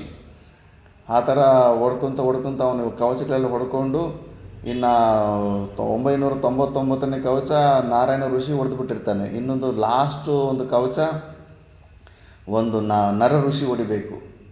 ನರ ಋಷಿದು ಇನ್ನೇನು ಲಾಸ್ಟಲ್ಲಿ ಹೊಡೆದ್ಬಿಟ್ಟು ಅವನನ್ನು ಸಾಯಿಸ್ಬೋದು ಅನ್ನೋ ಸಮಯದಲ್ಲಿ ಅವನು ಸಹಸ್ರ ಕವಚ ಬುದ್ಧಿವಂತನಾಗಿಬಿಟ್ಟು ಸೂರ್ಯನ ಹತ್ರ ಹೊಟ್ಟೋಗ್ಬಿಡ್ತಾನೆ. ಸೂರ್ಯ ಲೋಕಕ್ಕೆ ಹೋಗ್ಬಿಟ್ಟು ಅಲ್ಲಿ ಶರಣ ಅಂದ್ಬಿಟ್ಟಿದ್ದನು ಸೂರ್ಯನ ಒಳಗಡೆ ಎದ್ದು ಬಿಡ್ತಾನೆ. ಆ ಸೂರ್ಯನೊಳಗಡೆ ಇದ್ದ ಮತ್ತೆ ಶರಣು ಅಂತ ಬಂದವ್ರಿಗೆ ರಕ್ಷಣೆ ಕೊಡಲೇಬೇಕಾಗುತ್ತೆ. ಆದ್ದರಿಂದ ಅವನಿಗೆ ಅದೇ ಸಮಯಕ್ಕೆ ಕುಂತಿ ಕೇಳಿದ ವರದಿಂದ ಕರೆಕ್ಟಾಗಿ ಆ ಒಂದು ಶಕ್ತಿಯನ್ನೇ ಅದು 2 ಆತ್ಮಗಳಂತಾರೆ. ಒಂದು ಸಹಸ್ರ ಕವಚ ಇರ್ತಾನೆ, ಒಂದು ಸೂರ್ಯನ ಅಂಶ ಇರುತ್ತೆ ಕರ್ಣನಲ್ಲಿ. ಅದಕ್ಕೆ ಡ್ಯುಯಲ್ ಪರ್ಸ್ನಾಲಿಟಿ ಡಿಸಾರ್ಡರ್ ಅಂತಾರೆ ಕರ್ಣನಿಗೆ. ಒಂದು ಸತಿ ಧರ್ಮದಲ್ಲೂ ಅಧಿಕ ಪ್ರದರ್ಶನ ಕೊಡ್ತಾ ಇರ್ತಾನೆ. ಈ ಅರ್ಜುನನ ವಿಷಯ ಬಂದಾಗ ಮಾತ್ರ ಅಧರ್ಮ ಮಾರ್ಗಗಳನ್ನೆಲ್ಲ ಇಟ್ಕೊಂಡ್ಬಿಟ್ಟಿರ್ತಾನೆ. ದ್ರೌಪದಿ ವಸ್ತ್ರಾಭರಣದಲ್ಲಿ ತುಂಬ ಕೆಟ್ಟ ಐಡಿಯಾ ಕೊಟ್ಟಿದ್ದೇ ಇವನು. ಸೀರೆ ಎಳೆದು ನಗ್ನವಾಗಿ ಇಡಬೇಕನ್ನೋ ಐಡಿಯಾ ಕೊಟ್ಟಿದ್ದೇ ಕರ್ಣ. ಅಷ್ಟೊಂದು ಮೂರ್ಖತೆ ಅಧರ್ಮದ ಕೆಲಸಗಳು ಮಾಡ್ತಾ ಇರ್ತಾನೆ. ಯಾಕಂದರೆ ಅವನಲ್ಲಿ 2 ಆತ್ಮ ಇರುತ್ತೆ, ಒಂದು ಸಹಸ್ರ ಕವಚ ಮತ್ತು ಒಂದು ಸೂರ್ಯನ ಅಂಶ. ಸೂರ್ಯನ ಅಂಶ ಒಳಗಡೆಯಿಂದ ಅದು ಹೊರಗಡೆ ಬಂದಾಗ ಎಲ್ಲ ಧರ್ಮದ ಕಾರ್ಯಗಳು ಒಳ್ಳೆ ಕೆಲಸಗಳು ಮಾಡ್ತಾ ಇರ್ತಾನೆ. ಅವನು ರಾಕ್ಷಸ ಹೊರಗಡೆ ಬಂದಾಗೆಲ್ಲ ದುಷ್ಟ ಕೆಲಸಗಳು ಮಾಡ್ತಾ ಇರ್ತಾನೆ. ಆದ್ದರಿಂದ ಇವರಿಬ್ಬರಿಗೂ ಭಯಂಕರವಾಗಿ ಹಳೆ ಜನ್ಮದ್ದು ಶತ್ರುತ್ವ. ಸುಮ್ಮನೆ ನೋಡಿದ್ರೇ ಹೊಟ್ಟೆ ಇಬ್ಬರಿಗೂ ಜಗಳ ಸಣ್ಣ ವಯಸ್ಸಿನಿಂದ. ಪಾರ್ಥ, ಈ ರಂಗಮಂಟಪವು ನಿನಗೆ ಮಾತ್ರವೇ ರಚಿತವಾಗಿಲ್ಲ. ಧನುರ್ವಿದ್ಯೆಯಲ್ಲಿ ಚತುರತೆ ಇರುವವರೆಲ್ಲರಿಗೂ ಪ್ರದರ್ಶನಾರ್ಥಕವಾಗಿ ಈ ರಂಗಮಂಟಪವು ರಚಿತವಾಗಿದೆ. ರಾಜರು ಪರಾಕ್ರಮದಿಂದಲೇ ಶ್ರೇಷ್ಠರಾಗುತ್ತಾರೆ. ಧರ್ಮವು ಬಾಹುಬಲವನ್ನೇ ಅನುಸರಿಸುತ್ತದೆ. ಬರೀ ಆಕ್ಷೇಪಗಳಿಂದ ಪ್ರಯೋಜನವೇನು ಪಾರ್ಥ? ಇದು ಕೇವಲ ದುರ್ಬಲತ್ವ ದ್ಯೋತಕವಾಗುವುದು. ಶಕ್ತಿ ಇದ್ದರೆ ಬಾಣಗಳ ಮೂಲಕ ಮಾತನಾಡು. ನಿನ್ನ ಗುರುವಿನೆದುರಿನಲ್ಲಿಯೇ ನಿನ್ನ ತಲೆಯನ್ನು ನನ್ನ ತೀಕ್ಷ್ಣವಾದ ಶರಗಳಿಂದ ಕೆಡಹುವೆನು ಅಂತ. ಇನ್ನೇನು ಯುದ್ಧಕ್ಕೆ ಇಳಿತಾವ್ರಿ. ವೀರರಿಗೆ ಇಂತಹ ಮಾತುಗಳನ್ನು ಕೇಳಿದರೆ ಒಡನೆಯೇ ರೌದ್ರ ವೇಷಗಳುಂಟಾಗುವುದರಲ್ಲಿ ಆಶ್ಚರ್ಯವೇನಿದೆ? ಧರ್ಮ ಭೀಮಾದಿಗಳು ಪಾರ್ಥನನ್ನು ಬಾಚಿ ತಬ್ಬಿ ಭುಜಗಳನ್ನು ಚಪ್ಪರಿಸಿ ಕಳುಹಿಸಿದರು. ಪಾರ್ಥನು ಗುರುಗಳಾದ ದ್ರೋಣರ ಅನುಜ್ಞೆಯನ್ನು ಪಡೆದು ದ್ವಂದ್ವ ಯುದ್ಧಕ್ಕೆ ಸಿದ್ಧನಾದನು. ಅತ್ತ ಕಡೆಯಲ್ಲಿ ಕರ್ಣನು ದುರ್ಯೋಧನಾದಿಗಳಿಂದ ಉತ್ತೇಜಿತನಾಗಿ ಯುದ್ಧಕ್ಕೆ ಸಿದ್ಧನಾದನು. ಒಡನೆಯೇ ಭಯಂಕರವಾದ ಕಾರ್ಮುಗಿಲು 4 ದಿಕ್ಕುಗಳನ್ನು ಆವರಿಸಿತು. ಗುಡುಗು, ಸಿಡಿಲು, ಮಿಂಚುಗಳು ಪ್ರೇಕ್ಷಕರಲ್ಲಿ ಹೆಚ್ಚಾದ ಭ್ರಾಂತಿಯನ್ನುಂಟು ಮಾಡಿದವು. ಇಷ್ಟಾದರೂ ಮಳೆಯು ಬಾರದಿರುವಿಕೆಯನ್ನು ಸೂಚಿಸಿದ ಕಾಮನ ಬಿಲ್ಲು ಅಂತರಿಕ್ಷದಲ್ಲಿ ಪ್ರಕಾಶಿಸಿತು. ಇಂದ್ರಾಯುಧ, ಕಾಮನ ಬಿಲ್ಲು, ಕಾರ್ಮುಗಿಲು, ಗುಡುಗು, ಮಿಂಚುಗಳನ್ನು ಮುಂದೆ ಮಾಡಿಕೊಂಡು ಅವುಗಳೊಡನೆಯನಾದ ಇಂದ್ರನು ತನ್ನ ಮಗನನ್ನು ನೋಡಲು ಬಂದಿರುವನೋ ಎಂಬಂತೆ ಕಾಣುತ್ತಿತ್ತು. ಮತ್ತೊಂದೆಡೆಯಲ್ಲಿ ಸೂರ್ಯನು ತನ್ನ ಮುಂದಿದ್ದ ಮೋಡಗಳಲ್ಲೆಲ್ಲವನ್ನೂ ದೂರ ಮಾಡಿ ತನ್ನ ಮಗನಾದ ಕರ್ಣನನ್ನು ವಾತ್ಸಲ್ಯದಿಂದ ನೋಡುತ್ತಿರುವಂತೆ ಭಾಸವಾಗುತ್ತಿತ್ತು. ಅರ್ಥಾತ್ ಪಾರ್ಥನ ಮೇಲ್ಭಾಗದಲ್ಲಿ ಮೋಡಗಳು ಕಂಡುಬಂದವು. ಕರ್ಣನ ಮೇಲೆ ಸೂರ್ಯನ ಬೆಳಕು ಬಿದ್ದಿತು. ದುರ್ಯೋಧನಾದಿಗಳು ಕರ್ಣನನ್ನು ಅನುಸರಿಸಿಯೂ ಕೃಪ, ದ್ರೋಣ, ಭೀಷ್ಮರು ಪಾರ್ಥನನ್ನು ಅನುಸರಿಸಿಯೂ ನಿಂತಿದ್ದರು. ಸಭೆಯಲ್ಲಿಯೂ ಕೆಲವರು ಕರ್ಣನಿಗೆ ಜಯವನ್ನು ಕೋರುತ್ತಲೂ ಕೆಲವರು ಪಾರ್ಥನಿಗೆ ಜಯವನ್ನು ಆಶಿಸುತ್ತಲೂ ವಿಭಾಗವಾದರು. ಕರ್ಣನ ಜನ್ಮ ರಹಸ್ಯವನ್ನು ತಿಳಿದಿದ್ದ ಕುಂತಿಯು ಮಾತ್ರ ತನ್ನ ಈರ್ವರ ಮಕ್ಕಳು ದ್ವಂದ್ವ ಯುದ್ಧಕ್ಕೆ ಇಳಿದಿರುವುದನ್ನು ಕಂಡು ಮೂರ್ಛೆ ಹೋದಳು. ತಾಯಿಗೆ ಯಾವತ್ತೂ ಮಕ್ಕಳು ಜಗಳ ಆಡಿದ್ರೆ ಚೂರು ಇಷ್ಟ ಆಗಲ್ಲ ಅದು. ಒಡನೆಯೇ ವಿದುರನು ದಾಸಿಯರ ಸಹಾಯದಿಂದ ಕುಂತಿಯ ಮೇಲೆ ಶ್ರೀಗಂಧದ ನೀರನ್ನು ಸಿಂಪಡಿಸಿ ಪ್ರಜ್ಞೆ ಬರುವಂತೆ ಮಾಡಿದನು. ಚೇತನಗೊಂಡ ಕುಂತಿಯು ತನ್ನ ಮಕ್ಕಳಿಬ್ಬರೂ ಕವಚ ತೂನೀರಗಳೊಡನೆ ಯುದ್ಧಕ್ಕೆ ಸಿದ್ಧರಾಗಿರುವುದನ್ನು ನೋಡಿ ಪುನಃ ಭೀತಳಾದಳು. ಆದರೆ ಆ ಯುದ್ಧವನ್ನು ತಡೆಯಲು ಆಕೆಗೆ ಸಾಧ್ಯವಿರಲಿಲ್ಲ. ಆ ಮಧ್ಯದಲ್ಲಿ ಧರ್ಮ ಸೂಕ್ಷ್ಮವನ್ನರಿತಿದ್ದ ಕೃಪರು ಕರ್ಣನನ್ನು ಕುರಿತು ಹೇಳಿದರು. ಕರ್ಣ, ಈ ಪಾಂಡವನು ಕುಂತಿಯ ಕಿರಿಯ ಮಗನು. ಇವನು ಕೌರವ ಮಹಾವಂಶಕ್ಕೆ ಸೇರಿದವನಾಗಿದ್ದಾನೆ. ನಿನ್ನೊಡನೆ ದ್ವಂದ್ವ ಯುದ್ಧಕ್ಕೆ ಸಿದ್ಧನಾಗಿ ನಿಂತಿದ್ದಾನೆ.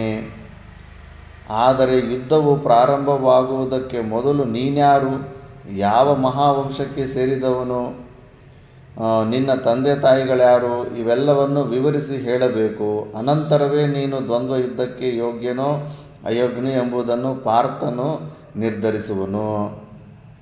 ರಾಜಪುತ್ರರು ಕುಲಾಚಾರಹೀನರೊಡನೆ ಯುದ್ಧ ಮಾಡಲಾರರು. ಇದೊಂದು ಮಧ್ಯೆ ಆಗ್ಲಿಂದನೇ ಸಮಸ್ಯೆ ಇದ್ದೆ. ಧರ್ಮ ಸೂಕ್ಷ್ಮದಿಂದ ಕೃಪಾಚಾರ್ಯರು ಅಡ್ಡ ಬರ್ತಾರೆ. ಫಸ್ಟ್ ನೀನು ಯಾರು ಅಂತ ಹೇಳಿ ಹೊರಗಡೆ ಐಡೆಂಟಿಟಿ ಕೊಡು, ಮತ್ತೆ ನಾವು ಯುದ್ಧ ಮಾಡು ಅಂತ. ಚತುರನಾದ ದುರ್ಯೋಧನನು ಕರ್ಣನ ಕುಂದಿದ್ದ ಮುಖಾರವಿಂದವನ್ನು ನೋಡಿ ಕೃಪರನ್ನು ಕುರಿತು ಹೇಳತೊಡಗಿದನು. ಈಗಿರೋ ಸಮಯಕ್ಕೆ ದುರ್ಯೋಧನ ಡೈಲಾಗೇ ಕರೆಕ್ಟಾಗಿ ಸೂಟ್ ಆಗುತ್ತೆ ಡೆಮೋಕ್ರಸಿನಲ್ಲಿ. ಈಗೆಲ್ಲ ಭೇದ ಬುದ್ಧಿಗಳು, ಜಾತಿ ಮತಗಳೇನು ಇರಬಾರ್ದಲ್ಲ. ಆಚಾರ್ಯರೇ, ಶಾಸ್ತ್ರಗಳನ್ನು ಪರಿಶೀಲಿಸಿ ಹೇಳುವುದಾದರೆ 3 ಮಾರ್ಗಗಳಿಂದ ರಾಜತ್ವವನ್ನು ಪಡೆಯಲು ಸಾಧ್ಯವಿದೆ. ಕುಲವು ಮಾತ್ರವೇ ರಾಜತ್ವದ ಸಾಧನವೆನಿಸಲಾರದು. ಕುಲ, ಶೌರ್ಯ ಮತ್ತು ಸೇನೆಯನ್ನು ನಡೆಸುವ ಸಾಮರ್ಥ್ಯ, ಈ 3 ಸಾಮರ್ಥ್ಯಗಳಿದ್ದರೂ ಕೂಡ ಅವನು ರಾಜನಾಗಬಹುದು. ಇವು 3 ರಾಜತ್ವದ ಸಾಧಕಗಳಾಗಿರುತ್ತವೆ. ಶೌರ್ಯ ಮತ್ತು ಸೇನೆಯನ್ನು ನಡೆಸುವ ಸಾಮರ್ಥ್ಯ ಇವೆರಡೂ ಕರ್ಣನಲ್ಲಿರುವಾಗ ಕುಲವನ್ನು ಪರಿಶೀಲಿಸುವ ಕಾರಣವೇನೂ ಇಲ್ಲ. ಒಂದು ವೇಳೆ ಅರ್ಜುನನು ರಾಜನಲ್ಲದವನೊಡನೆ ಯುದ್ಧವನ್ನು ಮಾಡಲು ಇಷ್ಟಪಡುವುದಿಲ್ಲವಾದರೆ ಈಗಲೇ ನಾನು ಕರ್ಣನನ್ನು ಅಂಗರಾಜ್ಯಕ್ಕೆ ಅಧಿಪತಿಯಾಗಿ ಮಾಡುವೆನು. ಅಂಗಭಂಗ, ಒಡಿಸ್ಸಾಗೆ ರಾಜ್ಯಕ್ಕೆ ನಾನು ರಾಜ ಮಾಡಿಬಿಡ್ತೀನಿ ಅಂದ್ಬಿಟ್ಟು. ಹೀಗೆ ಹೇಳಿದ ದುರ್ಯೋಧನನು ಹಿರಿಯರು ತನ್ನ ನಿರ್ಧಾರವನ್ನು ಕುರಿತು ಏನು ಹೇಳುವರೆಂಬ ನಿರೀಕ್ಷೆಯನ್ನು ಮಾಡಲಿಲ್ಲ. ಕರ್ಣಾರ್ಜುನರ ಯುದ್ಧವಾಗಿ ಅರ್ಜುನನ ವಿನಾಶವಾಗಬೇಕೆಂಬುದೇ ದುರ್ಯೋಧನನ ಮುಖ್ಯವಾದ ಆಶಯವಾಗಿತ್ತು. ಕಾಲವು ಮಿಂಚಿ ಹೋದರೆ ಯುದ್ಧವೆಲ್ಲಿ ನಡೆಯದೋ ಹೋಗುವುದೋ ಎಂಬ ಆತಂಕವು ದುರ್ಯೋಧನನ ಮನಸ್ಸಿನಲ್ಲಿ ಹುಟ್ಟಿ ಬರುವುದು. ರಾಜಪುರೋಹಿತರನ್ನು ಕೂಡಲೇ ಕರೆಯಿಸಿದನು. ರತ್ನ ಸಿಂಹಾಸನವನ್ನು ತರಿಸಿ ಮಂಗಳವಾದ್ಯಗಳೊಡನೆ ಕರ್ಣನನ್ನು ಸಿಂಹಾಸನದ ಮೇಲೆ ಕುಳ್ಳಿರಿಸಿದನು. ತಲೆಯ ಮೇಲೆ ಶ್ವೇತಛತ್ರಿಯು ಹಿಡಿಯಲ್ಪಟ್ಟಿತು. ಚಾರರು ಚಾಮರಗಳನ್ನು ಬೀಸತೊಡಗಿದರು. ಪುರೋಹಿತರು ಮಂತ್ರೋಚ್ಚಾರಣೆ ಮಾಡುತ್ತಾ ಕರ್ಣನಿಗೆ ಜಯವಾಗಲಿ ಎಂದು ಜಯಘೋಷಗಳೊಡನೆ ಅರಳು ಮತ್ತು ಕುಸುಮಾಕ್ಷತೆಗಳನ್ನು ತಲೆಯ ಮೇಲೆ ಹಾಕಿ ಸುಗಂಧೋದಕದಿಂದ ಕರ್ಣನನ್ನು ಯಥಾವಿಧಿಯಾಗಿ ಅಭಿಷೇಚಿಸಿದರು. ಈ ರೀತಿಯಾಗಿ ದುರ್ಯೋಧನಾದಿಗಳು ಕರ್ಣನಿಗೆ ಅಂಗರಾಜ್ಯದ ಪಟ್ಟಾಭಿಷೇಕವನ್ನು ಮಾಡಿದರು. ಸ್ಪಾಟಲ್ಲೇ ಮಾಡಿಬಿಟ್ಟಿದ್ದಾನೆ. ಎಷ್ಟು ಹೊಟ್ಟೆ ಕಿಚ್ಚಿರ್ಬೋದಾಗಿತ್ತು ಅರ್ಜುನನ ಪರಾಕ್ರಮನ ನೋಡಿ ಯಾವುದೋ ಸಿಕ್ಕನಪ್ಪ ಅರ್ಜುನನ ಜೊತೆ ಯುದ್ಧ ಮಾಡೋನನ್ನು. ಕೃಪರ ಮಾತುಗಳನ್ನು ಕೇಳಿ ವಿಷಣ್ಣನಾಗಿದ್ದ ಕರ್ಣನಿಗೆ ತನ್ನನ್ನು ಕ್ಷಣ ಮಾತ್ರದಲ್ಲಿ ರಾಜನನ್ನಾಗಿ ಮಾಡಿದ ದುರ್ಯೋಧನನ ವಿಷಯವಾಗಿ ಏನು ಹೇಳಬೇಕೆಂಬುದೇ ತೋರದಾಯಿತು. ದುರ್ಯೋಧನನನ್ನು ನೋಡುತ್ತಿದ್ದಂತೆಯೇ ಕರ್ಣನ ಕಣ್ಣುಗಳಿಂದ ಕೃತಜ್ಞತಾರೂಪವಾದ ಆನಂದ ಬಾಷ್ಪಗಳು ಉದುರತೊಡಗಿದವು. ಕೌರವೇಶ್ವರ, ನೀನು ಮಾಡಿರುವ ಅಂಗರಾಜ್ಯಾಭಿಷೇಕಕ್ಕೆ ಅನುಗುಣವಾದ ಯಾವ ಪ್ರತ್ಯುಪಕಾರವನ್ನು ಮಾಡಲಿ, ನಿನ್ನ ಇಂದಿನ ಕಾರ್ಯವು ನನ್ನ ಜೀವನದಲ್ಲಿಯೇ ಚಿರಸ್ಮರಣೀಯವಾಗಿ ನಿಲ್ಲುವುದಾಗಿದೆ. ನೀನು ಏನು ಹೇಳಿದರೆ ಅದನ್ನು ಮಾಡಿಕೊಡಲು ಸದಾ ಸಿದ್ಧನಿದ್ದೇನೆ ರಾಜೇಂದ್ರ. ಕರ್ಣನ ಮಾತುಗಳನ್ನು ಕೇಳಿ ದುರ್ಯೋಧನನು ಕರ್ಣನ ಕೈ ಹಿಡಿದು ಹೇಳಿದನು, ನನಗೆ ಬೇರಾವ ಪ್ರತ್ಯುಪಕಾರವೂ ಬೇಡ ಕರ್ಣ. ನಿನ್ನೊಡನೆ ಅಚಲವಾದ ಪವಿತ್ರವಾದ ಸಖ್ಯವಿರಬೇಕೆಂಬುದೇ ನನ್ನ ಜೀವನದ ಹಂಬಲ. ನಿನ್ನ ಫ್ರೆಂಡ್ಶಿಪ್ಪೇ ಸಾಕು ಅಂತ. ಮತ್ತು ಕರ್ಣನು ಹಾಗೆಯೇ ಆಗಲೆಂದು ಹೇಳುತ್ತಾ ಸಿಂಹಾಸನದಿಂದಿಳಿದು ದುರ್ಯೋಧನನನ್ನು ಗಾಢಾಲಿಂಗನ ಮಾಡಿಕೊಂಡನು. ಅವರ ಆಗಿನ ಆನಂದವು ಅವರ್ಣನೀಯವಾಗಿತ್ತು. ಕರ್ಣನ ಅಂಗರಾಜ್ಯದ ಅಭಿಷೇಕದೊಡನೆ ಕರ್ಣ ದುರ್ಯೋಧನರ ಮೈತ್ರಿಯ ಅಂಕುರಾರ್ಪಣವೂ ಆಯಿತು. ಸಭಿಕರೆಲ್ಲರೂ ಕರ್ಣನಿಗೆ ಜಯವಾಗಲಿ, ಕೌರವೇಶ್ವರನಿಗೆ ಜಯವಾಗಲಿ ಎಂದು 100 ಬಾರಿ ಜಯಘೋಷಣೆಗಳನ್ನು ಮಾಡಿದರು. ಮಹಾರಾಜ ಬಳಿಕ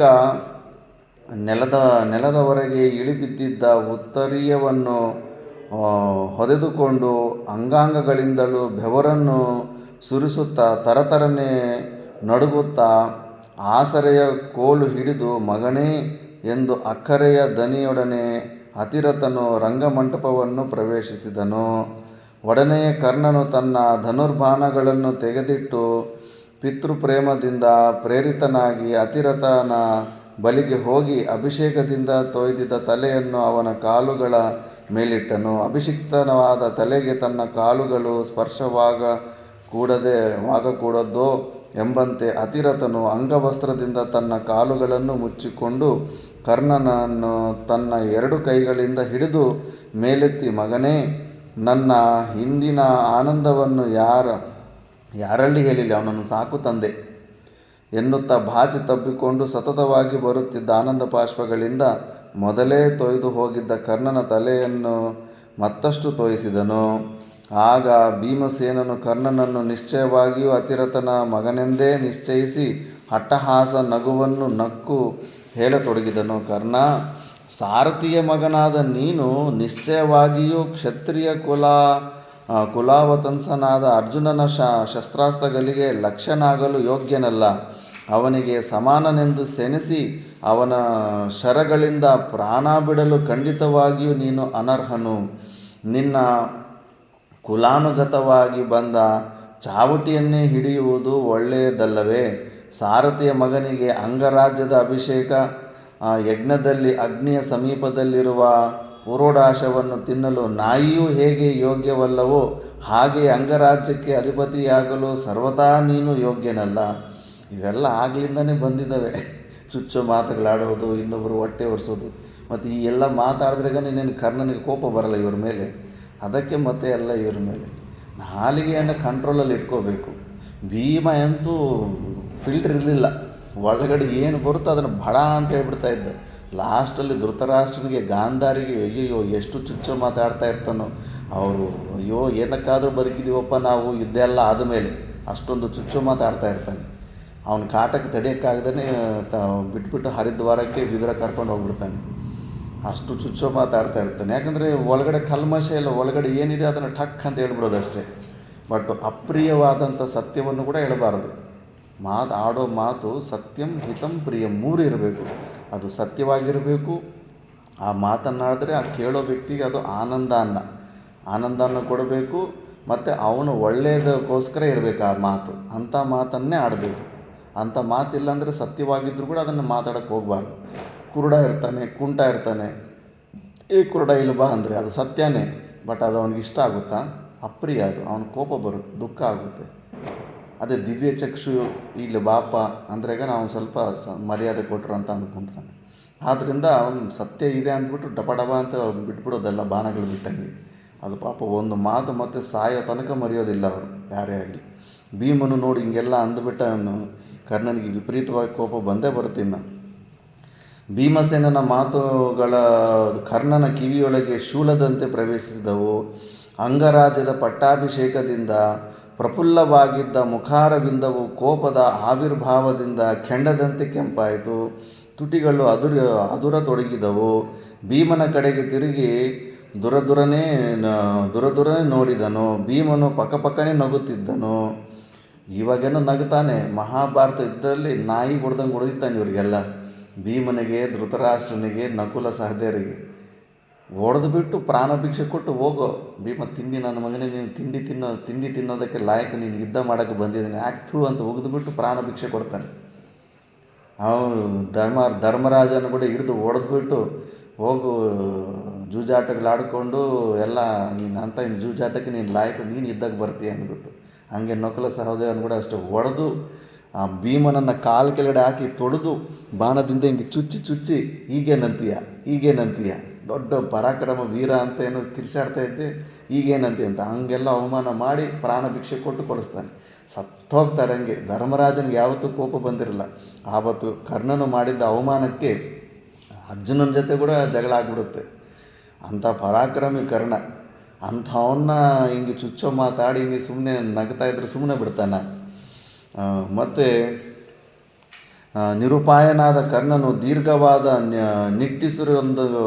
ಒಂದನ್ನು ಬಿಡುತ್ತಾ ತನ್ನ ಆರಾಧ್ಯ ದೇವನಾದ ಮತ್ತು ನಿಜ ಪಿತೃವಾದ ಸೂರ್ಯದೇವನನ್ನು ದೈನ್ಯದಿಂದ ದಿಟ್ಟಿಸಿ ನೋಡಿದನು. ಕರ್ಣಸಕನಿಗೆ ಭೀಮನ ಮಾತುಗಳನ್ನು ಕೇಳಿ ಸುಮ್ಮನೆ ಕುಳಿತಿರಲು ಸಾಧ್ಯವಾಗಲೇ ಇಲ್ಲ. ಮದಸಿದಾನೆಯು ಕಮಲಗಳಿಂದ ತುಂಬಿದ ಸರೋವರದಿಂದ ಗರ್ಜಿಸುತ್ತಾ ಹೊರಗೆ ಬರುವಂತೆ ಅನುಜರ ಮಧ್ಯದಿಂದ ದುರ್ಯೋಧನನು ಹೊರಬಂದು ಕೋಪಾವಿಷ್ಟನಾಗಿ ಭಯಂಕರವಾದ ಸಾಹಸ ಕಾರ್ಯವನ್ನು ಮಾಡಲು ಸಮರ್ಥನಾದ ಭೀಮಸೇನನನ್ನು ಕುರಿತು ಕರ್ಕಶ ಧ್ವನಿಯಿಂದ ಹೇಳತೊಡಗಿದನು. ವೃಕೋದರ, ಇಂಥ ತುಚ್ಛವಾದ ಮಾತುಗಳನ್ನು ಆಡುವುದು ನಿನಗೆ ಸರ್ವದಾ ಯೋಗ್ಯವಲ್ಲ. ಕ್ಷತ್ರಿಯರಿಗೆ ಬಲವೇ ಪ್ರಧಾನವಾಗಿರುವುದು. ಆದುದರಿಂದ ಕ್ಷತ್ರಿಯನು ತನ್ನ ಎದುರಾಳಿಯ ಕ್ಷತ್ರಬಂಧುವೇ ಆಗಿದ್ದರೂ ಕ್ಷತ್ರಿಯ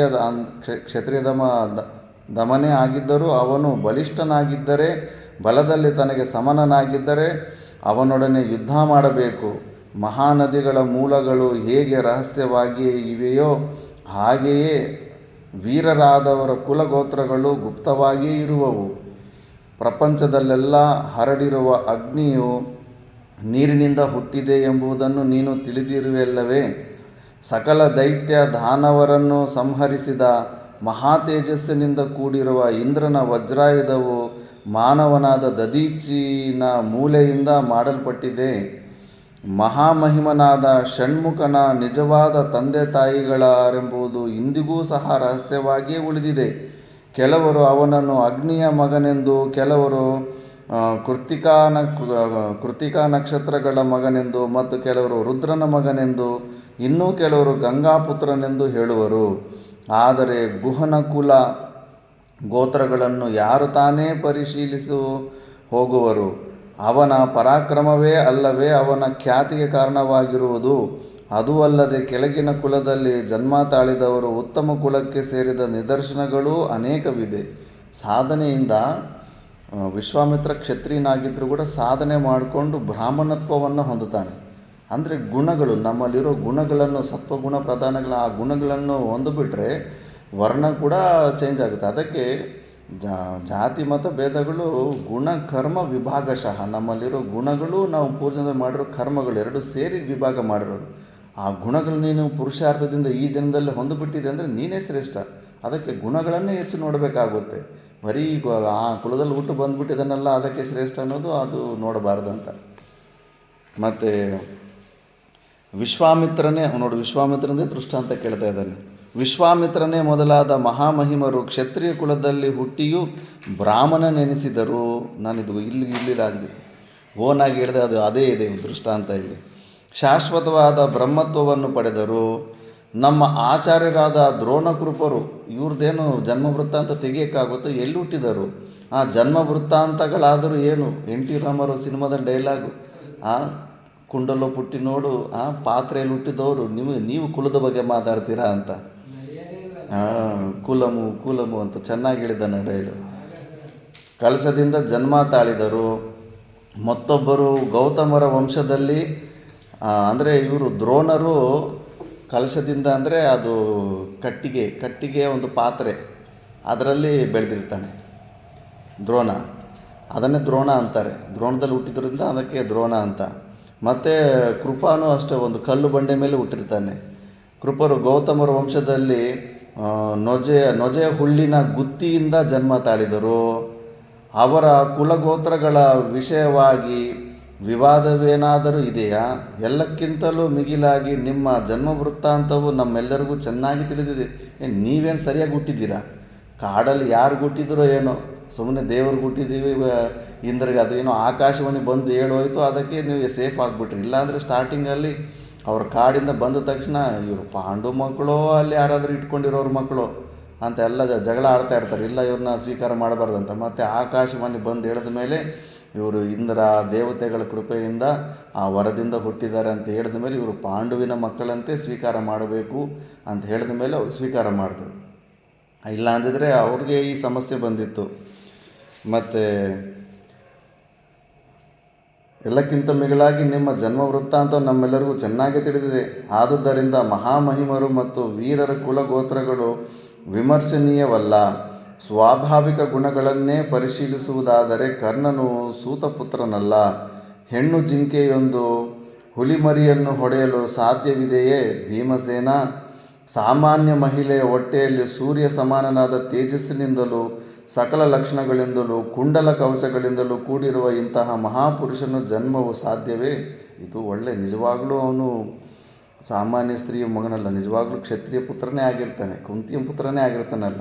ಲಕ್ಷಣಗಳಿಂದ ದುರ್ಯೋಧನ ಕೂಡ ಬುದ್ಧಿ ಇದೆ ನೋಡು. ಇವನು ಮಹಾವಂಶೋತ್ಪನ್ನನೆಂಬುದರಲ್ಲಿ ಸಂಶಯವಿಲ್ಲ. ಇವನ ಭುಜಬಲ ಪರಾಕ್ರಮಗಳಿಂದಲೂ ಮತ್ತು ನಾನು ಇವನ ಆಜ್ಞಾಧಾರಕನಾಗಿರುವುದರಿಂದಲೂ ಇವನು ಅಂಗರಾಜ್ಯಕ್ಕೆ ಮಾತ್ರವೇ ಅಲ್ಲ, ಸಕಲ ಭುವನಗಳಿಗೂ ಸಾರ್ವಭೌಮನಾಗಲು ಸಮರ್ಥನಾಗಿರುವನೆಂಬುದರಲ್ಲಿ ಯಾವ ಸಂಶಯವೂ ಇಲ್ಲ.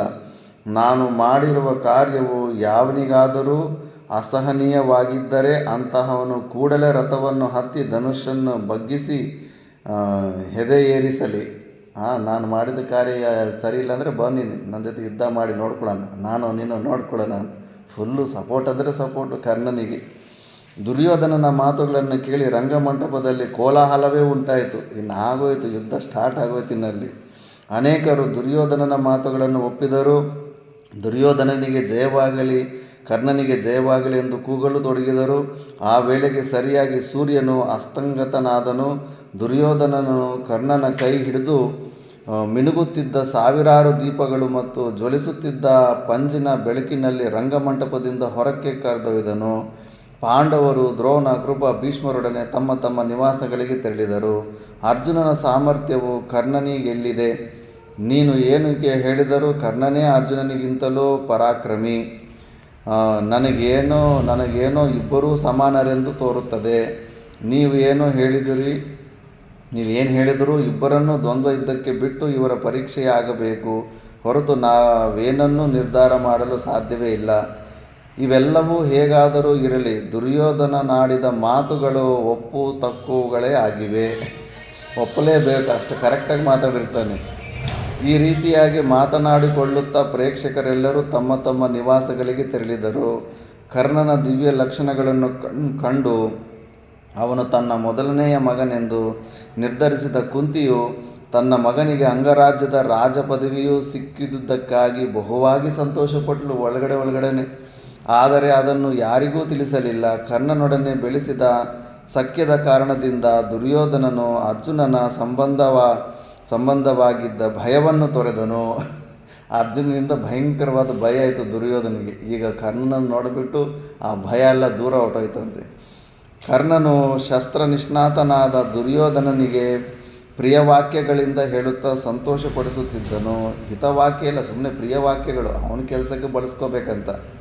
ಆಗ ಯುಧಿಷ್ಠರನು ಕರ್ಣನಿಗೆ ಸಮಾನನಾದ ಧನುರ್ವಿದ್ಯಾ ಕುಶಲನು ಪೃಥ್ವಿಯಲ್ಲಿಯೇ ಬೇರೊಬ್ಬನಿಲ್ಲವೆಂದು ಭಾವಿಸಿದನು. ಯುಧಿಷ್ಠರನಿಗೆ ಕರೆಕ್ಟಾಗಿ ಗೊತ್ತಿರುತ್ತೆ, ಮಹಾಭಾರತ ಯುದ್ಧ ನಡೀತಾ ಇದ್ದರೆ ಇಬ್ಬರಿಗೆ ನಿದ್ದೆನೇ ಬರ್ತಾ ಇರೋದಿಲ್ಲ. ಮುಂಚೆನೇ ಯುದ್ಧ ಆಗೋಗುತ್ತೆ ಮುಂಚೆ ಒಬ್ಬನಿಗೆ ಧೃತರಾಷ್ಟ್ರನಿಗೆ, ಇನ್ನೊಂದು ಧರ್ಮರಾಜನಿಗೆ. ಧೃತರಾಷ್ಟ್ರನಿಗೆ ಯಾಕೆ ನಿದ್ದೆ ಬರ್ತಾ ಇಲ್ಲ ಅಂದರೆ ಅವನಿಗೆ ಕರ್ಣನಿಂದ ಅರ್ಜುನ ಅನ್ನೋದು ಯಾರೂ ಸೋಲಿಸೋದಕ್ಕಾಗೋದಿಲ್ಲ. ಆದ್ದರಿಂದ ಹೆಂಗಾದರೂ ಅರ್ಜುನನ್ನು ಸಾಯೋ ತನಕ ಗೆಲ್ಲೋದು ನಂಬಿಕೆ ಇಲ್ಲ ಅಂತ. ಈತನಿಗೆ ಧರ್ಮರಾಜಗೂ ನಿದ್ದೆ ಬರ್ತಾಯಿಲ್ಲ. ಯಾಕೆಂದರೆ ಕರ್ಣನಿಂದ ಭಯ ಇರುತ್ತೆ. ಯಾಕಂದರೆ ಧರ್ಮರಾಜ ನಿಷ್ಪಕ್ಷ ಭಾವದಿಂದ ಸಾಮರ್ಥ್ಯನ ನೋಡಿರ್ತಾನೆ ಕರ್ಣನದು. ಕರ್ಣ ಅರ್ಜುನನನ್ನು ಸೋಲಿಸ್ಬೋದು, ಕೊಲ್ಲೋ ಸಾಮರ್ಥ್ಯ ಇದೆ ಅನ್ನೋದು ಧರ್ಮರಾಜನಿಗೆ ಗೊತ್ತಿರುತ್ತೆ, ಕೃಷ್ಣನಿಗೆ ಗೊತ್ತಿರುತ್ತೆ. ಮಿಕ್ಕಿದವರಿಗೆ ಭೀಷ್ಮನಿಗೆ ಸಾಮರ್ಥ್ಯ ಇದ್ದರೂ ಕೂಡ ಅವನಿಗೆ ಶಾಪಗಳು ಕೂಡ ಇದ್ದಾವೆ. ಕೃಷ್ಣನ ಸಪೋರ್ಟು ಕರ್ಣನಿಗಿಲ್ಲ ಅನ್ನೋದರಿಂದ ಕರ್ಣನಿಗೇನು ಹೆಚ್ಚು ಮಹತ್ವ ಕೊಡೋದಿಲ್ಲ ಭೀಷ್ಮ. ಆದರೆ ಇವರಿಬ್ಬರು ಮಾತ್ರ ಹೆದರ್ತಾ ಇರ್ತಾರೆ. ಧರ್ಮರಾಜ ಅಂತೂ ಕರ್ಣನಿಗೆ ಹೆದರ್ತಾನೆ ಇರ್ತಾನೆ. ವೈಶಂಪಾಯನರು ಹೇಳ್ತಾರೆ, ಪಾರೀಕ್ಷಿತ, ಕೌರವ ಪಾಂಡವ ರಾಜಕುಮಾರರೆಲ್ಲರೂ ಧನುರ್ವಿದ್ಯಾ ಪ್ರವೀಣರಾದದ್ದನ್ನು ಗಮನಿಸಿ ಗುರುಗಳು ಸಲುವಾಗಿ ಶಿಷ್ಯರು ದಕ್ಷಿಣೆಯನ್ನು ಕೊಡುವ ಕಾಲವು ಸನ್ನಿಹಿತವಾಗಲಾಗಿ ದ್ರೋಣರು ಯಾವ ರೂಪದಲ್ಲಿ ಗುರುದಕ್ಷಿಣೆಯನ್ನು ಪಡೆಯಬೇಕೆಂಬ ವಿಷಯವಾಗಿ ನಿಶ್ಚಯ ಮಾಡಿದರು. ಯಾವುದೇ ವಿದ್ಯೆ ಕಲೀಲಿ, ಆ ವಿದ್ಯೆ ಕಲಿತು ಮನೆಗೆ ವಾಪಸ್ ಹೋಗುವಾಗ ಗುರುಗಳೇ ಏನು ಗುರುದಕ್ಷಿಣೆ ಕೊಡಲಿ ಅಂತ ಈ ವಾಕ್ಯ ಶಿಷ್ಯನ ಹೇಳಲೇಬೇಕು. ಅದು ಹೊರಟೋಗ್ಬಿಟ್ಟಿದೆ. ಎಲ್ಲೇ ಆಗಲಿ ಹಂಗೆ ಹೇಳ್ದಿರೋ ನೋ ಕಾಲ್ ನೋ ಶೋ, ಹಂಗೆ ಕೇಳ್ದಿರೋ ಬರಲೇಬಾರ್ದು. ಋಷಿಕೇಶಲ್ಲೂ ಕೂಡ ಅಂತಷ್ಟು ಎಲ್ಲೇ ಆವತ್ತೇ ಆಗಲಿ, ಯಾವುದೋ ಒಂದು ಸ್ವಲ್ಪ 2 ವರ್ಷ 3 ವರ್ಷ ಓದಿರ್ತೀಯಲ್ಲ, ಅಲ್ಲಿಂದ ತಿರುಗಿ ಬರೋವಾಗ ಗುರುಗಳ ಹತ್ರ ಹೋಗಿ ನಾನು ಈ ಥರ ಮಾಡ್ಬೇಕು ಅಂದ್ಕೊಂಡಿದ್ದೀನಿ ಗುರುಗಳೇ ಅಂತ ಅಟ್ಲೀಸ್ಟ್ ಬಾಯಿ ಬಿಟ್ಟು ಹೇಳೋಕ್ಕಾಗಲಿಲ್ಲ ಅಂದರೂ ಕೂಡ ಗುರುಗಳ ಒಂದು ಆಶೀರ್ವಾದ ತಗೊಂಡು ಅಲ್ಲಿ ಬರಬೇಕು. ಅವ್ರಿಗೆ ಹೇಳ್ದಿರೋ ನೋ ಕಾಲ್ ನೋ ಶೋ ಇಂದ ಬಿಟ್ಟು ಬಂದುಬಿಟ್ರೆ ಅದು ಆ ವಿದ್ಯೆ ಯಾವತ್ತೂ ನಿನಗೆ ಕೆಲಸ ಬರೋದಿಲ್ಲ. ಅದು ಶಾಸ್ತ್ರನೇ ಹೇಳುತ್ತೆ. ಅವರ ಅನುಗ್ರಹದಿಂದನೇ ಅವರ ಒಂದು ಪರ್ಮಿಷನಿಂದನೇ ಹೊರಗಡೆ ಬರಬೇಕಾಗುತ್ತೆ. ಅದು ಸನಾತನ ಧರ್ಮ. ಆದ್ದರಿಂದ ಅದು ಕಂಪಲ್ಸರಿ ಇರುತ್ತೆ. ಅದು ವಿದ್ಯೆಯು ಸಾಂಗವಾಗಿ ಮುಗಿದ ನಂತರ ಗುರುಗಳು ಕೇಳಿದ ಗುರುದಕ್ಷಿಣೆಯನ್ನು ಕೊಡುವುದು ಸಂಪ್ರದಾಯವಾಗಿತ್ತು. ಒಂದು ದಿನ ರಾಜಕುಮಾರರೆಲ್ಲರನ್ನೂ ಕುಳ್ಳಿರಿಸಿಕೊಂಡು ದ್ರೋಣರು ಹೇಳಿದರು, ರಾಜಕುಮಾರರೇ, ನಿಮ್ಮ ಧನುರ್ವಿದ್ಯಾಭ್ಯಾಸವು ಮುಗಿದಿದೆ ಮತ್ತು ಗುರುದಕ್ಷಿಣೆಯನ್ನು ಕೊಡುವ ಕಾಲವು ಸನ್ನಿಹಿತವಾಗಿದೆ. ಆದುದರಿಂದ ನೀವು ನನಗೆ ಪ್ರಿಯವಾದ ಗುರುದಕ್ಷಿಣೆಯನ್ನು ಕೊಡುವಿರಾ? ಶಿಷ್ಯರೆಲ್ಲರೂ ಗುರುಗಳ ಮಾತುಗಳನ್ನು ಗಮನವಿಟ್ಟು ಕೇಳುತ್ತಾ ಕುಳಿತಿದ್ದರು. ದ್ರೋಣರು ಪುನಃ ಹೇಳಿದರು, ನೀವೆಲ್ಲರೂ ಸೇರಿ ಪಾಂಚಾಲ ದೇಶಕ್ಕೆ ಹೋಗಿ ದ್ರುಪದನನ್ನು ಯುದ್ಧದಲ್ಲಿ ಸೆರೆ ಹಿಡಿದು ತಂದು ನನಗೊಪ್ಪಿಸಬೇಕು. ಅದೇ ನನಗೆ ಕೊಡಬೇಕಾದ ಶ್ರೇಷ್ಠವಾದ ಗುರುದಕ್ಷಿಣೆ ಅಂತ. ರಾಜಕುಮಾರರೆಲ್ಲರೂ ಹಾಗೆಯೇ ಆಗಲಿ ಎಂದು ಏಕಕಂಠದಿಂದ ಹೇಳಿ ನಾಮುಂದು ತಾಮುಂದು ಎಂಬುದಾಗಿ ಒಡನೆಯೇ ತಮ್ಮ ತಮ್ಮ ದಿವ್ಯ ರಥಗಳನ್ನು ಹತ್ತಿ ದ್ರೋಣರೊಡನೆ ಪಾಂಚಾಲ ನಗರದ ಕಡೆಗೆ ಧಾವಿಸಿದರು. ದುರ್ಯೋಧನನು, ಕರ್ಣ, ಯುಯುತ್ಸು, ದುಶ್ಯಾಸನ, ವಿಕರ್ಣ, ಜಲಸಂಧ, ಸುಲೋಚನ ಮುಂತಾದ ಕುರುವೀರರ ಸಮೇತನಾಗಿ ಟಿವಿಯಿಂದ ಹೊರಟನು. ಕುರು ರಾಜಕುಮಾರರು ಪಾಂಚಾಲ ದೇಶವನ್ನು ಪ್ರವೇಶಿಸುತ್ತಲೇ ಹಾದಿಯಲ್ಲಿ ಬರುತ್ತಿದ್ದ ಸೈನಿಕರನ್ನು ಧ್ವಂಸ ಮಾಡುತ್ತಾ ಹೆಚ್ಚಾದ ರಣೋತ್ಸಾಹದೊಡನೆ ರಾಜಧಾನಿಯನ್ನು ಮುತ್ತಿದರು. ನಗರದಲ್ಲಾಗುತ್ತಿದ್ದ ಕೋಲಾಹಲವನ್ನು ಕೇಳಿದ ದ್ರುಪದನು ತನ್ನ ತಮ್ಮಂದಿರೊಂದಿಗೂಡಿ ಅರಮನೆಯಿಂದ ಹೊರಗೆ ಬಂದು ನೋಡಿದನು. ಕೌರವ ರಾಜಕುಮಾರರು ಯುದ್ಧ ಸನ್ನದ್ಧರಾಗಿ ಬಂದಿರುವುದನ್ನು ಕಂಡು ಮರುಕ್ಷಣದಲ್ಲಿಯೇ ದಿವ್ಯರಥವನ್ನೇರಿ ಅನುಜರಿಂದ ಸಮೇತನಾಗಿ ಶತ್ರುಗಳನ್ನು ಎದುರಿಸಿ ನಿಂತನು. ಅವರು ತುಂಬ ಬಲವಂತರಾಗಿರ್ತಾರೆ. ಪಾಂಚಾಲ ದೇಶ ಒಂದೇ ರಾಜ್ಯದಲ್ಲಿ 10-15 ಮಹಾರಥಿಗೆ ಅಣ್ಣ ತಮ್ಮಂದಿರೇ ಗಟ್ಟಿಯಾಗಿರ್ತಾರೆ. ಬಳಿಕ ಯುದ್ಧ ಸನ್ನದ್ಧರಾದ ದ್ರುಪದನ ಸಹೋದರರು ಗರ್ಜನೆ ಮಾಡುತ್ತಾ ಶತ್ರು ಸೈನ್ಯದ ಮೇಲೆ ಬಾಣಗಳ ಮಳೆ ಗರೆದರು. ದುರ್ಜಯನಾದ ದ್ರುಪದನು ಉತ್ತಮವಾದ ರಥದಲ್ಲಿ ಕುಳಿತು ಕೌರವ ರಾಜಕುಮಾರರ ಬಳಿಗೆ ಬಂದು ನಿಶ್ಚಿತವಾದ ಬಾಣಗಳನ್ನು ಪ್ರಯೋಗಿಸಿದನು. 2 ಕಡೆಗಳಿಂದಲೂ ಶರವರ್ಷವು ಪ್ರಾರಂಭವಾಯಿತು. ಕರ್ಣನಿಂದ ಕೂಡಿದ ಕೌರವ ರಾಜಕುಮಾರರು ಮತ್ತು ಪಾಂಡವರಾದ ತಮ್ಮ ಬಲಾಬಲಗಳ ತಾರತಮ್ಯವನ್ನು ಇಂದು ಪ್ರದರ್ಶಿಸಬೇಕೆಂಬ ಆಸೆಯಿಂದಲೂ ದರ್ಪದಿಂದ ಕೊಬ್ಬಿ ಹೋಗಿದ್ದ ಕೌರವ ರಾಜಕುಮಾರರ ಗರ್ವವನ್ನು ಮುರಿಯುವ ಸಲುವಾಗಿಯೂ ಅರ್ಜುನನು ಮೊದಲೇ ತನ್ನ ಸಹೋದರರೊಡನೆ ಸಮಾಲೋಚಿಸಿ ಆಚಾರ್ಯ ದ್ರೋಣರಿಗೆ ಹೇಳಿದನು, ಗುರುದೇವ, ಇವರು ತಮ್ಮ ಪರಾಕ್ರಮಗಳನ್ನು ತೋರಿಸಿದ ನಂತರವೇ ನಾವು ನಮ್ಮ ಪರಾಕ್ರಮವನ್ನು ತೋರಿಸುತ್ತೇವೆ. ಗುಂಪುಲೋ ಗೋವಿಂದ ಅಂತ ಯಾರೋ ಕಷ್ಟಪಟ್ಟರೆ ಯಾರೋ ಹೆಸರು ತೆಕ್ಕೊಂಡ್ಬಿಡ್ತಾರೆ. ಮತ್ತು ರಣರಂಗದಲ್ಲಿ ಈ ದುರ್ಯೋಧನಾದಿಗಳಿಗೆ ದ್ರುಪದನನ್ನು ಬಂಧಿಸಲು ಶಕ್ಯವಾಗಲಾರದೆಂಬುದು ನನ್ನ ಅಭಿಪ್ರಾಯವಾಗಿದೆ. ಹೀಗೆ ಹೇಳಿ ತನ್ನ ಸಹೋದರರೊಡನೆ ನಗರಕ್ಕೆ ಸ್ವಲ್ಪ ದೂರದಲ್ಲಿ ಯುದ್ಧ ಸನ್ನದ್ಧನಾಗಿ ನಿಂತಿದ್ದನು. ಅತ್ತ ದ್ರುಪದನು ಬಾಣಪ್ರಯೋಗದ ಕೌಶಲದಿಂದ ಕೌರವ ರಾಜಕುಮಾರರನ್ನು ಭ್ರಾಂತರನ್ನಾಗಿ ಮಾಡಿದನು. ಒಂದೇ ರಥದಲ್ಲಿ ಕುಳಿತು 4 ದಿಕ್ಕುಗಳಲ್ಲಿಯೂ ಬಹುವೇಗದಿಂದ ಸಂಚರಿಸುತ್ತಾ ಅನುಸ್ಯೂತವಾಗಿ ಬಾಣಗಳನ್ನು ಮಳೆಗರೆಯುತ್ತಿರುವುದನ್ನು ಕಂಡು ರಾಜಕುಮಾರರಿಗೆ 100 ದ್ರುಪದರು ತಮ್ಮೆದುರಾಗಿ ಬಂದು ಯುದ್ಧ ಮಾಡುತ್ತಿರುವರೋ ಎಂಬ ಭ್ರಾಂತಿಯುಂಟಾಯಿತು. ದ್ರುಪದನು ಸಾಮಾನ್ಯ ಅಲ್ಲ. ದ್ರುಪದನ ಬಾಣಗಳು ಎಲ್ಲ ದಿಕ್ಕುಗಳನ್ನು ವ್ಯಾಪಿಸಿದವು. ಆ ರಣರಂಗದಲ್ಲಿ ಪಾಂಚಾಲರ ಶಂಖನಿನಾದಗಳು, ಸಾವಿರಾರು ಭೇರಿ ಮೃದಂಗಗಳ ಶಬ್ದಗಳು ಅನೇಕ ಪ್ರಕಾರವಾಗಿ ಕೇಳಿಬರುತ್ತಿದ್ದವು. ಮಹಾವೀರರಾದ ಪಾಂಚಾಲ ಯೋಧರು ಮಾಡುತ್ತಿದ್ದ ಸಿಂಹನಾದಗಳು ಮತ್ತು ಧನುಷ್ಟೇಂಕಾರಗಳನ್ನು ಆಕಾಶವನ್ನು ವ್ಯಾಪಿಸಿದವು. ದುರ್ಯೋಧನ, ವಿಕರ್ಣ, ಸುಬಾಹು, ದೀರ್ಘಲೋಚನ, ದುಶ್ಯಾಸನ ಮುಂತಾದವರೆಲ್ಲರೂ ಬಹು ಕ್ರುದ್ಧರಾಗಿ ಪಾಂಚಾಲ ಯೋಧರ ಮೇಲೆ ಬಾಣಗಳ ಮಳೆಗೆರೆದರು. ಅದನ್ನು ಕಂಡು ದುರ್ಜಯನಾದ ಪಾರ್ಷತನು ಶರೀರದ ಮೇಲೆ ಅನೇಕ ಬಾಣಕ್ಷತಲಾಗಿದ್ದರೂ ಲೆಕ್ಕಿಸದೆ ಕೌರವರನ್ನು ಸದೆಬಡಿದನು. ಹೀಗೆ ಪಾಂಚಾಲನು ದುರ್ಯೋಧನ, ವಿಕರ್ಣ, ಕರ್ಣರನ್ನು ಇನ್ನೂ ಅನೇಕ ರಾಜಕುಮಾರರನ್ನು ಚತುರಂಗ ಸೈನ್ಯಗಳನ್ನು ಅಗ್ನಿಚಕ್ರದೋಪಾದಿಯಲ್ಲಿ ರಣರಂಗದಲ್ಲಿ ಸಂಚರಿಸುತ್ತಾ ಬಾಣಗಳಿಂದ ಬಹುವಾಗಿ ಗಾಯಗೊಳಿಸಿ ಅವರ ರಣೋತ್ಸಾಹವನ್ನೇ ಕುಗ್ಗಿಸಿದನು. ಆ ವೇಳೆಗೆ ಪಾಂಚಾಲ ಸೈನಿಕರು ಮಾತ್ರವಲ್ಲದೆ ಬಾಲಕರು ಮೊದಲುಗೊಂಡು ವೃದ್ಧರವರೆಗೂ ಎಲ್ಲ ಪ್ರಜೆಗಳು ಶಸ್ತ್ರಪ್ರಾಣಿಗಳಾಗಿ ಬಂದು ಮಳೆಗೆರೆಯುವ ರೀತಿಯಲ್ಲಿ ಶತ್ರುಗಳ ಮೇಲೆ ಒನಕೆ, ದೊನ್ನೆ ಮೊದಲಾದವುಗಳನ್ನು ಸುರಿಸಲು ಪ್ರಾರಂಭಿಸಿದರು.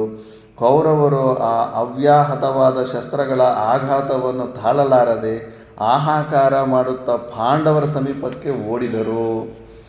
ರೋಮಕೂಪಗಳು ನಿಮಿರಿ ನಿಲ್ಲುವಂತೆ ಹಾಹಾಕಾರ ಮಾಡುತ್ತಾ ಓಡಿ ಬರುತ್ತಿದ್ದ ಕೌರವರ ಆರ್ತನಾದಗಳನ್ನು ಕೇಳಿದ ಅರ್ಜುನನು ಗುರುಗಳಾದ ದ್ರೋಣಾಚಾರ್ಯರಿಗೆ ನಮಸ್ಕರಿಸಿ ಅಣ್ಣನಾದ ಯುಧಿಷ್ಠಿರನನ್ನು ಅಲ್ಲಿಯೇ ಇರುವಂತೆ ಯುದ್ಧದಲ್ಲಿ ಭಾಗವಹಿಸಬಾರದೆಂದು ಹೇಳಿ ನಕುಲ ಸಹದೇವರನ್ನು ತನ್ನ ರಥದ ರಕ್ಷಕರನ್ನಾಗಿಟ್ಟುಕೊಂಡು ಗದಾಪಾನಿಯಾದ ಭೀಮನನ್ನು ಮುಂದು ಮಾಡಿಕೊಂಡು ರಣರಂಗಕ್ಕೆ ಹೊರಟನು. ಕೌರವರು ಪಲಾಯನ ಮಾಡಿದುದರಿಂದ ಶತ್ರುಪಕ್ಷದವರು ಕೇಕೆ ಹಾಕಿಕೊಂಡು ನಗುತ್ತಾ ಗರ್ಜನೆ ಮಾಡುತ್ತಿರುವುದನ್ನು ಕೇಳಿ ಸುಮ್ಮನೆ ದೊಡ್ಡ ದೊಡ್ಡ ಮಾತುಗಳಾಡ್ತಾರೆ. ಕರ್ಣನಿಗೆ ಒಂದು ಶಾಪ ಇತ್ತು. ಪರಶುರಾಮನ ಹತ್ರ ಬ್ರಾಹ್ಮಣ ನಾನು ಅಂದ್ಬಿಟ್ಟು ವಿದ್ಯೆಯನ್ನು ಕಲ್ತಿರ್ತಾನೆ. ಅದು ಲಾಸ್ಟಲ್ಲಿ ಅದೊಂದು ಹುಳ ಥರ ಇಂದ್ರ ಬಂದುಬಿಟ್ಟು ರಕ್ತ ಎಲ್ಲ ಹರಿಸ್ಬಿಟ್ಟು, ಅಯ್ಯೋ ನೀ ಬ್ರಾಹ್ಮಣನಿಗೆ ಇಷ್ಟೊಂದು ಸಾಮರ್ಥ್ಯ, ತಡೆಯೋ ಸಾಮರ್ಥ್ಯ, ಓಪಿಕೆ ಇರೋದಿಲ್ಲ, ನೀನು ಯಾರು ಹೇಳು, ನಿನ್ನ ಕುಲ ಏನಂತ ಕೆಡ್ದಾಗ ಆವಾಗ ಶಾಪ ಕೊಟ್ಬಿಡ್ತಾನೆ, ನಾನು ಕೊಟ್ಟಿರೋ ವಿದ್ಯೆ ಎಲ್ಲ ನಿನಗೆ ಕೆಲಸ ಮಾಡ್ದೋಗ್ಲಿ ಅಂತ. ಮತ್ತೆ ಸ್ವಲ್ಪ ಹೊತ್ತು ಆದಮೇಲೆ ಮಾತು ವಿಚಾರ ಮಾಡಿದ್ಮೇಲೆ ಅಯ್ಯೋ ಗುರುಗಳ ನಿತ್ಯ ಡಿಸ್ಟರ್ಬ್ ಆಗಬಾರ್ದಂತ ಅಷ್ಟೊಂದು ದುಃಖನ ಸೇರಿಸಿ ಇಲ್ಲಿ ನಾನು ಅವನ ಭಕ್ತಿಯನ್ನು ನೋಡ್ದಿರ ಆ ಮುಖದಿಂದ ಹಂಗೆ ಶಾಪ ಬಂದುಬಿಡ್ತಲ್ಲ ಅಂತ ಆಗಲೇ ಪರಶುರಾಮನೇ ಕಷ್ಟ ಬಾಧೆ ಪಡ್ತಾನೆ. ನೋಡು ಮಗು, ಇದು ನನ್ನ ಏನೂ ಇಲ್ಲ, ಸರಸ್ವತಿ ದೇವಿ ನಿಂದು ಯಾವುದೋ ಪ್ರಾರಬ್ಧ ಕರ್ಮ ಇದೆ, ಆದ್ದರಿಂದ ನನ್ನ ಬಾಯಿಂದ ಅದು ಶಾಪ ಬಂದುಬಿಟ್ಟಿದೆ. ಆದರೂ ನಿನ್ನ ಒಂದು ಒಳ್ಳೆಯ ಸೇವೆ ಗುಣನ ನೋಡಿಬಿಟ್ಟು ನಿನಗೊಂದು ವರ ಕೊಡ್ತೀನಿ. ನೀನು ಧರ್ಮದ ಕಡೆ ಯುದ್ಧ ಮಾಡಿದಾಗ ನಿನಗೆ ಯಾರೂ ಸರಿಸಾಟಿ ಇರೋದಿಲ್ಲ. ನೀನು ಅಧರ್ಮದ ಯುದ್ಧ ಮಾಡಿದಾಗ ಮಾತ್ರ ನಿನಗೆ ಈ ಶಸ್ತ್ರಗಳೇನು ಕೆಲಸ ಬರೋದಿಲ್ಲ ಅಂತ. ಅದಕ್ಕೆ ಕರ್ಣ ಅಧರ್ಮದಿಂದ ಅಸೂಯೆಯಿಂದ ಯಾವಾಗ ಯುದ್ಧ ಮಾಡೋಕ್ಕೆ ಹೋಗ್ತಾನೋ ಗೆಲ್ಲೋದಕ್ಕಾಗೋದೇ ಇಲ್ಲ.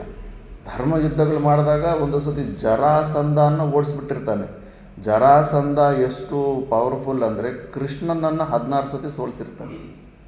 ಕೃಷ್ಣ ಜರಾಸಂಧನು ಅವನು ಬಿಹಾರಿಂದ ಒಂದು ಗದೆ ಬೃಂದಾವನಕ್ಕೆ ಹಾಕಿದ್ರೆ ಅಲ್ಲಿಂದ ಗದೆ ಬಿಸಾಕ್ತಾನೆ, ಬರ್ತಾಯಿದ್ದೀನಿ ಅಂತ ಯುದ್ಧಕ್ಕೆ ಅಂತ.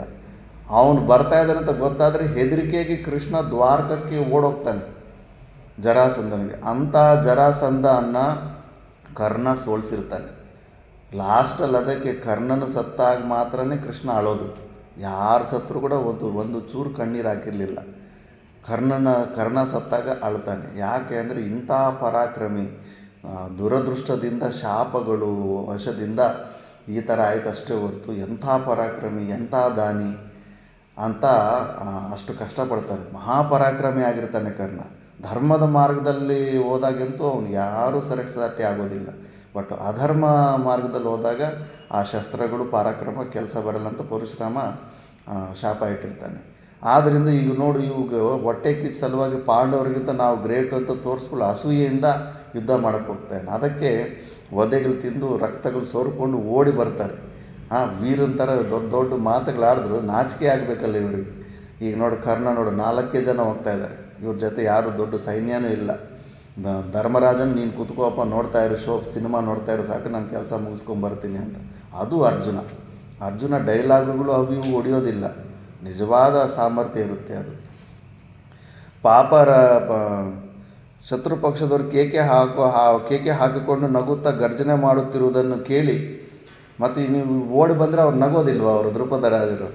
ಮತ್ತು ಪಾಪರಹಿತನಾದ ಅರ್ಜುನನ್ನು ತನ್ನ ಸಹೋದರರಿಂದ ಗೂಡಿ ರಥಚಕ್ರ ಧ್ವನಿಯಿಂದ 4 ದಿಕ್ಕುಗಳಲ್ಲಿಯೂ ಪ್ರತಿಧ್ವನಿಯನ್ನುಂಟು ಮಾಡುತ್ತಾ ಬಹಳ ಶೀಘ್ರವಾಗಿ ಪಾಂಚಾಲರ ಬಳಿಗೆ ತೆರಳಿದನು. ಮೊಸಳೆಯು ಸಮುದ್ರದೊಳಗೆ ನುಗ್ಗಿ ಹೋಗುವಂತೆ ಭೀಮಸೇನನು ಯಮಧರ್ಮ ನೋಪಾದಿಯಲ್ಲಿ ಗದಾಧರನಾಗಿ ಸಮುದ್ರದಂತೆ ಭೋರ್ಗರೆಯುತ್ತಿದ್ದ ಪಾಂಚಾಲ ಸೇನೆಯೊಳಗೆ ನುಗ್ಗಿದನು. ಭೀಮ ಸಮೇತ ಒಳ್ಳೆ ಆಣೆ ನುಗ್ಗದಂಗೆ ನುಗ್ಗಿಬಿಡ್ತಾನೆ. ಭೀಮನಿಗೆ ಕಾಳಾಳುಗಳ ಮೇಲಾಳುಗಳಿ ಅಶ್ವಾರೋಹಿ ಸೈನಿಕರ ಮೇಲಾಗಲಿ ಯುದ್ಧ ಮಾಡುವುದು ರುಚಿಸಲಿಲ್ಲ. ನೇರವಾಗಿ ಗಜಾರೋಹಿ ಸೈನ್ಯದ ಮೇಲೆ ನುಗ್ಗಿ ಸಣ್ಣವ್ರ ಹತ್ರ ಏನು ಜಗಳ ಆಡೋದು ಅಂದ್ಬಿಟ್ಟು ಅವನ ಕೆಪಾಸಿಟಿಗೆ ಡೈರೆಕ್ಟ್ ಗಜಸೇನೆಯ ಆಣೆಗಳಿರೋ ಗಜಸೇನೆ ಹತ್ರನೇ ಹೋಗ್ತಾನೆ. ಆವಾಗ ಗಜಸೇನೆ ಅಂದರೆ ಇವಾಗ ಫೈಟರ್ ಜೆಟ್ಗಳು ನೋಡಿ ಹೆಂಗೆ ಹೆದರ್ತಾರೋ ಆಗ ಗಜಸೇನೆ ಆನೆಗಳ ಸೇನೆ ಇತ್ತಂದ್ರೆಗನ ಅವನು ದೊಡ್ಡ ರಾಜ ಅಂತ ಅವ್ನಿಗೆ ಹೆದರ್ತಾ ಇದ್ರು. ಅಲ್ಲಿ ಆನೆಗಳ ಹತ್ರನೇ ಹೋಗ್ತಾನೆ. ನುಗ್ಗಿ ತನ್ನ ಎದೆಯಿಂದ ಮದಗಜಗಳನ್ನು ಅಪ್ಪಳಿಸಲು ಮೊದಲಿಟ್ಟನು. ಮತ್ತೊಂದು ಕಡೆಯಲ್ಲಿ ಪಾರ್ಥನು ತೀಕ್ಷ್ಣ ಬಾಣಗಳ ವರ್ಷದಿಂದ ಪಾಂಚಾಲ ಸೈನ್ಯವನ್ನು ಧ್ವಂಸ ಮಾಡಲು ಪ್ರಾರಂಭಿಸಿದನು. ಭೀಮನ ಗದಾಪ್ರಹಾರಗಳಿಂದ ಮದಗಜಗಳ ಕುಂಭಸ್ಥಳಗಳು ಸೀಳಿ ಹೋಗಿ ನದಿಯ ಪ್ರವಾಹದಂತೆ ರಕ್ತವು ಹರಿಯುತ್ತಿದ್ದಿತು. ಅಷ್ಟು ಭಯಂಕರವಾಗಿ ಒಂದೊಂದೇಟಿಗೆ ಒಂದೊಂದು ಆನೆಯನ್ನು ಸಾಯಿಸಿಬಿಡ್ತಾ ಇರ್ತಾನೆ. ವಜ್ರಾಯುಧದ ಆಘಾತದಿಂದ ಪರ್ವತ ಶಿಖರಗಳು ಕಳಚಿ ಕೆಳಗೆ ಬೀಳುವಂತೆ ಭೀಮನ ಗದಾಪ್ರಹಾರದಿಂದ ಸಾವಿರಾರು ಆನೆಗಳು ಪ್ರಾಣಗಳನ್ನು ತೊರೆದು ಕೆಳಗುರುಳಿದವು. ಅರಣ್ಯದಲ್ಲಿ ದನ ಕಾಯುವವನು ತನ್ನ ಕೋಲಿನಿಂದ ಹಸುಗಳನ್ನು ಬೆದರಿಸಿಕೊಂಡು ಹೋಗುವಂತೆ ಭೀಮನು ಗದೆಯಿಂದ ಪಾಂಚಾಲನ ಗಜಾಶ್ವರಥ ಪದಾತಿ ಸೈನ್ಯಗಳು ಭೀತರನ್ನಾಗಿಸಿ ಓಡಿಸುತ್ತಿದ್ದನು. ಎಲ್ಲ ಕುದುರೆಗಳು ಎಲ್ಲ ಭೀಮನ ನೋಡಿ ಎದುರ್ಕೊಂಡು ಓಡ್ತಾ ಇದ್ದಾರೆ, ಇದ್ಯಾವುದು ದೊಡ್ಡ ಮೃಗ ಬಂದುಬಿಟ್ಟಿದೆ ಅಂದ್ಬಿಟ್ಟು. ಈ ಮಧ್ಯದಲ್ಲಿ ಅರ್ಜುನನು ತನ್ನ ಗುರುಗಳಾದ ದ್ರೋಣರನ್ನು ಸಂತುಷ್ಟರನ್ನಾಗಿ ಮಾಡಲು ತನ್ನ ರಥವನ್ನು ಪಾಂಚಾಲನ ರಥದ ಬಳಿಗೆ ಓಡಿಸಿ ಬಾಣಗಳ ಸತತ ಪ್ರಯೋಗದಿಂದ ಪಾಂಚಾಲನನ್ನು ಮುಚ್ಚಿಬಿಟ್ಟನು. ಪ್ರಳಯ ಕಾಲದ ಅಗ್ನಿಯು ಪ್ರಪಂಚದಲ್ಲಿರುವ ಸಕಲ ಚರಾಚರಗಳನ್ನು ಭಸ್ಮ ಮಾಡುವ ರೀತಿಯಲ್ಲಿ ಪಾಂಚಾಲನ ರಕ್ಷಣೆಗಾಗಿ ಬಂದ ರಥಾಶ್ವ ಗಜ ಪದಾತಿಗಳ ಸಮೂಹವನ್ನು ನಿರ್ಮೂಲ ಮಾಡಿದನು. ಪಾಂಚಾಲ ಸೃಂಜಯ ವೀರರು ಕೂಡ ನಾನಾ ವಿಧವಾದ ಬಾಣಗಳಿಂದ ಪಾರ್ಥನನ್ನು ಆಕ್ರಮಿಸಿ ಸಿಂಹನಾದಗಳನ್ನು ಮಾಡುತ್ತಾ ಪಾಂಡುಪುತ್ರನೊಡನೆ ಯುದ್ಧ ಮಾಡುತ್ತಿದ್ದರು. ಆ ಯುದ್ಧವು ಬರುತ್ತಾ ಘೋರ ಯುದ್ಧವಾಗಿ ಪರಿಣಮಿಸಿತು. ಎರಡೂ ಪಕ್ಷಗಳ ಬಾಣ ಪ್ರಯೋಗ ವೈಖರಿಯು ಪರಮಾದ್ಭುತವಾಗಿ ಕಾಣುತ್ತಿದ್ದಿತು. ದೃಪದಾದಿಗಳು ಪದೇ ಪದೇ ಮಾಡುತ್ತಿದ್ದ ಸಿಂಹನಾದಗಳನ್ನು ಕೇಳಿ ಪಾಕಶಾಸನಿಗೆ ಸೈರನಿಯೇ ಉಳಿಯಲಿಲ್ಲ. ಅಷ್ಟು ದೃಪದ ಕೂಡ ಭಯಂಕರ ಯುದ್ಧ ಮಾಡ್ತಾ ಇರೋದು. ಕೂಡಲೇ ಕಿರೀಟಿಯು ಬಾಣಗಳ ಸಮೂಹದಿಂದ ಅವರನ್ನು ಮುಚ್ಚಿ ಭ್ರಾಂತರನ್ನಾಗಿ ಮಾಡಿ ಅವರನ್ನು ಸಂಪೂರ್ಣವಾಗಿ ಆಕ್ರಮಿಸಿದನು. ಆ ಸಮಯದಲ್ಲಿ ಅವನು ಬಿಡುತ್ತಿದ್ದ ಬಾಣಗಳು ನದಿಯ ರೀತಿಯಲ್ಲಿ ಬತ್ತಳಿಕೆಯಿಂದ ಹರಿದು ಬರುತ್ತಿರುವಂತೆ ಕಾಣುತ್ತಿದ್ದವೋ ಹೊರತು ಬತ್ತಳಿಕೆಯಿಂದ ತೆಗೆಯುವ ಧನುಸ್ಸಿಗೆ ಜೋಡಿಸುವ ಧನುಸ್ಸನ್ನು ಸೆಳೆದು ಬಿಡುವ ಕಾರ್ಯಗಳೊಂದಿಗೆ ಕಾಣುತ್ತಿರಲಿಲ್ಲ. ಅಯ್ಯೋ ಅಯ್ಯೋ ಎಂದು ಕೂಗಿಕೊಂಡು ಹತವಾಗುತ್ತಿರುವ ಸೈನ್ಯ ಸಮೂಹವನ್ನು ಕಂಡು ಪಾಂಚಾಲನೇ ತನ್ನ ಸೇನಾನಾಯಕನಾದ ಸತ್ಯಜಿತ್ ಕೂಡ ಪರಾಕ್ರಮಿ ಆಗಿರ್ತಾನೆ. ಸತ್ಯಜಿತ್ನೊಡನೆ ಶಂಬರನೆಂಬ ರಾಕ್ಷಸನು ಇಂದ್ರನ ಮುಂದೆ ಯುದ್ಧಕ್ಕೆ ಬಂದು ನಿಂತಿದ್ದಂತೆ ಅರ್ಜುನನ ಮುಂದೆ ಬಂದು ನಿಂತನು. ಅನಂತರ ನಡೆದ ಪಾಂಚಾಲ ಪಾರ್ಥರ ಯುದ್ಧವು ಅವರ್ಣನೀಯವಾಗಿತ್ತು. ಕ್ಷಣ ಮಾತ್ರದಲ್ಲಿ ಪಾರ್ಥನು ಬಾಣಗಳಿಂದ ಪಾಂಚಾಲನನ್ನು ಮುಚ್ಚಿಬಿಟ್ಟನು. ಮಹಾಸಿಂಹವು ಮದಿಸಿದ ಸಲಗವನ್ನು ಆಕ್ರಮಿಸುವಂತೆ ಅರ್ಜುನನು ದೃಪದನನ್ನು ಹಿಡಿಯಲು ಇಚ್ಛಿಸುತ್ತಿದ್ದಾನೆ ಎಂದು ದೃಪದನ ಸೈನಿಕರಲ್ಲಿ ಹಾಹಾಕಾರ ಉಂಟಾಯಿತು. ಪಾರ್ಥನು ಪಾಂಚಾಲನನ್ನು ಸೆರೆ ಹಿಡಿಯಲು ಸನ್ನಾಹ ಮಾಡುತ್ತಿರುವುದನ್ನು ಕಂಡು ಸತ್ಯಜಿತನು ಮಧ್ಯದಲ್ಲಿ ನುಗ್ಗಿ ಬಂದನು. ಯುದ್ಧಭೂಮಿಯಲ್ಲಿ ಎದುರು ಬದುರಾಗಿ ನಿಂತ ಅರ್ಜುನ ಸತ್ಯಜಿತರು ಇಂದ್ರ ಬಲಿಗಳೋಪಾದಿಯಲ್ಲಿ ಸೈನ್ಯಗಳಲ್ಲಿ ಕ್ಷೋಭೆಯನ್ನುಂಟು ಮಾಡಿದರು. ಅನಂತರ ಪಾರ್ಥನು ಸತ್ಯಜಿತನ ಶರೀರದಲ್ಲಿ ಬಹಳ ಆಳವಾಗಿ ನಾಟಿಕೊಳ್ಳುವಂತೆ 10 ಬಾಣಗಳನ್ನು ವೇಗವಾಗಿ ಪ್ರಯೋಗಿಸಿದನು. ಸತ್ಯಜಿತನು ಅದನ್ನು ಸಹಿಸಿಕೊಂಡು ಮರುಕ್ಷಣದಲ್ಲಿಯೇ 100 ಬಾಣಗಳನ್ನು ಪಾರ್ಥನ ಮೇಲೆ ಪ್ರಯೋಗಿಸಿದನು. ಸತ್ಯಜಿತನ ಶರಸಮೂಹದಿಂದ ಮುಚ್ಚಲ್ಪಟ್ಟ ಮಹಾರಥನಾದ ಪಾರ್ಥನು ಧನುಷ್ಟೇಂಕಾರ ಮಾಡಿ ಬಹುವೇಗವಾಗಿ ಬಾಣಗಳನ್ನು ಬಿಡಲು ಉಪಕ್ರಮಿಸಿದನು. ಮರುಕ್ಷಣದಲ್ಲಿಯೇ ಅರ್ಜುನನು ಸತ್ಯಜಿತನ ಧನುಸ್ಸಿಗೆ ಗುರಿಯಿಟ್ಟು ಹೊಡೆದು ಅದನ್ನು ಕತ್ತರಿಸಿ ದೃಪದನ ಕಡೆಗೆ ಹೊರಟನು. ಆದರೆ ಸತ್ಯಜಿತನು ಅಷ್ಟಕ್ಕೆ ಯುದ್ಧವನ್ನು ನಿಲ್ಲಿಸಲಿಲ್ಲ. ದೃಪದನನ್ನು ಸರ್ವ ಪ್ರಕಾರದಿಂದಲೂ ರಕ್ಷಿಸುವುದು ಅವನ ಕರ್ತವ್ಯವಾಗಿದ್ದಿತು. ಮತ್ತೊಂದು ಧನುಸ್ಸನ್ನು ತೆಗೆದುಕೊಂಡು ಕ್ಷಣ ಮಾತ್ರದಲ್ಲಿ ಶಿಂಜಿನಿಯನ್ನು ಬಂಧಿಸಿ ಟೀಂಕಾಕಾರ ಮಾಡಿ ದೃಪದನಿದ್ದ ಕಡೆಗೆ ವೇಗದಿಂದ ಹೋಗುತ್ತಿದ್ದ ಪಾರ್ಥನನ್ನು ತಡೆದು ನಿಲ್ಲಿಸಿ ಅವನನ್ನು, ಅವನ ಸಾರಥಿಯನ್ನು ಮತ್ತು ರಥಕ್ಕೆ ಕಟ್ಟಿದ್ದ ಕುದುರೆಗಳನ್ನು ಬಹುತೀಕ್ಷ್ಣವಾದ ಬಾಣಗಳಿಂದ ಘಾಸಿಪಡಿಸಿದನು. ಸತ್ಯಜಿತನಿಂದ ಪ್ರಹೃತನಾದ ಪಾರ್ಥನು ಅವನ ಆ ಉದ್ದಟತನವನ್ನು ಸಹಿಸಲಾರದವನಾಗಿ ಅವನನ್ನು ಸಂಹಾರ ಮಾಡುವುದೇ ಯುಕ್ತವೆಂದು ನಿಶ್ಚಯಿಸಿ ಒಡನೆಯೇ ಅವನ ಮೇಲೆ ಅವ್ಯಾಹತವಾಗಿ ಬಾಣಗಳನ್ನು ಪ್ರಯೋಗಿಸಿದನು. ಸತ್ಯಜಿತನ ರಥಕ್ಕೆ ಕಟ್ಟಿದ್ದ ಕುದುರೆಗಳನ್ನು, ಧ್ವಜವನ್ನು, ಅಂಗರಕ್ಷಕರನ್ನು, ಸಾರಥಿಯನ್ನು ಅರ್ಜುನನು ಧ್ವಂಸ ಮಾಡಿಬಿಟ್ಟನು. ಅರ್ಜುನನು 10 ಬಾರಿ ಸತ್ಯಜಿತನ ಧನುಷ್ಯನ್ನು ಕತ್ತರಿಸಿದನು. ರಥಕ್ಕೆ ಕಟ್ಟಿದ್ದ ಕುದುರೆಗಳು ಸತ್ತು ಹೋದ ನಂತರದಲ್ಲಿ ಸತ್ಯಜಿತನ ಮುಂದೇನೂ ಮಾಡಲಾಗದೆ ಯುದ್ಧದಿಂದ ವಿಮುಖನಾದನು. ಯುದ್ಧದಿಂದ ಪರಾಂಗುಖನಾದ ಸತ್ಯಜಿತನನ್ನು ನೋಡಿ ದೃಪದನು ಬಹುವೇಗದಿಂದ ಅರ್ಜುನನ ಸಮೀಪಕ್ಕೆ ಬಂದು ಅವನ ಮೇಲೆ ಬಾಣಗಳ ಮಳೆಗೆರೆದನು. ಆ ಸಮಯದಲ್ಲಿ ವಿಜಯಿಗಳಲ್ಲಿ ಶ್ರೇಷ್ಠನಾದ ಅರ್ಜುನನು ದೃಪದನೊಡನೆ ಅತಿ ಘೋರವಾದ ಯುದ್ಧವನ್ನೇ ಮಾಡಬೇಕಾಯಿತು. ಪಾಂಚಾಲ ರಾಜನ ಧನುಷ್ಯನ್ನು ಕ್ಷಣ ಮಾತ್ರದಲ್ಲಿ ಕತ್ತರಿಸಿ ಮರುಕ್ಷಣದಲ್ಲಿ ಅವನ ರಥದ ಧ್ವಜದಂಡವನ್ನು ಕತ್ತರಿಸಿ ಕೆಳಗುರುಳಿಸಿದನು. ಪುನಃ 5 ಬಾಣಗಳಿಂದ ಅವನ ಸಾರಥಿಯನ್ನು ಮತ್ತು ಕುದುರೆಗಳನ್ನು ಪ್ರಹರಿಸಿದನು.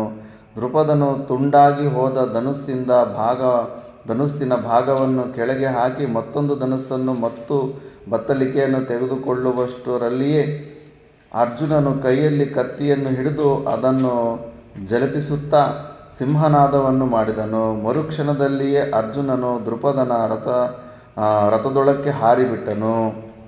ಗರುಡನ ಸಮುದ್ರವನ್ನು ಅಲ್ಲೋಲ ಕೊಳ್ಳೋಲ ಮಾಡಿ ಒಳಗಿರುವ ಸರ್ಪವನ್ನು ಹಿಡಿಯುವಂತೆ ಅರ್ಜುನನು ಕತ್ತಿಯ ಸಹಾಯದಿಂದ ದ್ರುಪದನನ್ನು ಬಂಧಿಸಿದನು. ತಮ್ಮ ರಾಜನು ರಥದಲ್ಲಿಯೇ ಬಂಧಿತನಾದದ್ದನ್ನು ಕಂಡು ಪಾಂಚಾಲ ಸೈನ್ಯವು ದಿಕ್ಕುಪಾಲಾಗಿ ಚದುರಿ ಹೋಯಿತು. ತನ್ನ ಬಾಹುಬಲವನ್ನು ಸಮಸ್ತ ಸೈನ್ಯಕ್ಕೂ ಪ್ರದರ್ಶಿಸುತ್ತಾ ಸಿಂಹನಾದಗಳನ್ನು ಮಾಡುತ್ತಾ ದ್ರುಪದನನ್ನು ಬಂಧಿಸಿ ರಥದಲ್ಲಿ ಕರೆತರುತ್ತಿದ್ದ ಅರ್ಜುನನನ್ನು ಕಂಡು ಹೆಚ್ಚು ಉತ್ಸಾಹಿತರಾದ ರಾಜಕುಮಾರರು ಅರಕ್ಷಿತವಾಗಿದ್ದ ಮಹಾತ್ಮನಾದ ದ್ರುಪದನ ಪಟ್ಟಣವನ್ನು ಧ್ವಂಸ ಮಾಡಲು ಉಪಕ್ರಮಿಸಿದರು. ಅದನ್ನು ನೋಡಿ ಪಾರ್ಥನು ಭೀಮಸೇನನನ್ನು ಕುರಿತು ಹೇಳಿದನು, ಭೀಮಸೇನ, ರಾಜಶ್ರೇಷ್ಠನಾದ ದ್ರುಪದನು ಕುರುವಂಶದವರಿಗೆ ಬಂಧುವೂ ಆಗಿರುವನು. ಅವನು ಸೈನ್ಯವನ್ನು ಕಾರಣವಿಲ್ಲದೆ ಕೊಲ್ಲಬೇಡ. ಭೀಮನೇ ಅಲ್ಲ, ಅವನು ಏಟಿಗೆ ಮತ್ತೆ ಯಾರು ಬದುಕೋದಿಲ್ಲ. ಗುರುದಕ್ಷಿಣಾ ರೂಪವಾಗಿ ದ್ರುಪದನನ್ನು ಆಚಾರ್ಯರಿಗೆ ಸಮರ್ಪಿಸು. ಭೀಮನಿಗೆ ಯುದ್ಧದಲ್ಲಿನೂ ತೃಪ್ತಿಯುಂಟಾಗಿರಲಿಲ್ಲ. ಎಲ್ಲಿ ತೃಪ್ತಿ ಆಗುತ್ತೆ? ಎಷ್ಟೋ ಜನ ಸಾಯಿಸ್ಬೇಕಂತ ಬಂದಿರ್ತಾನೆ.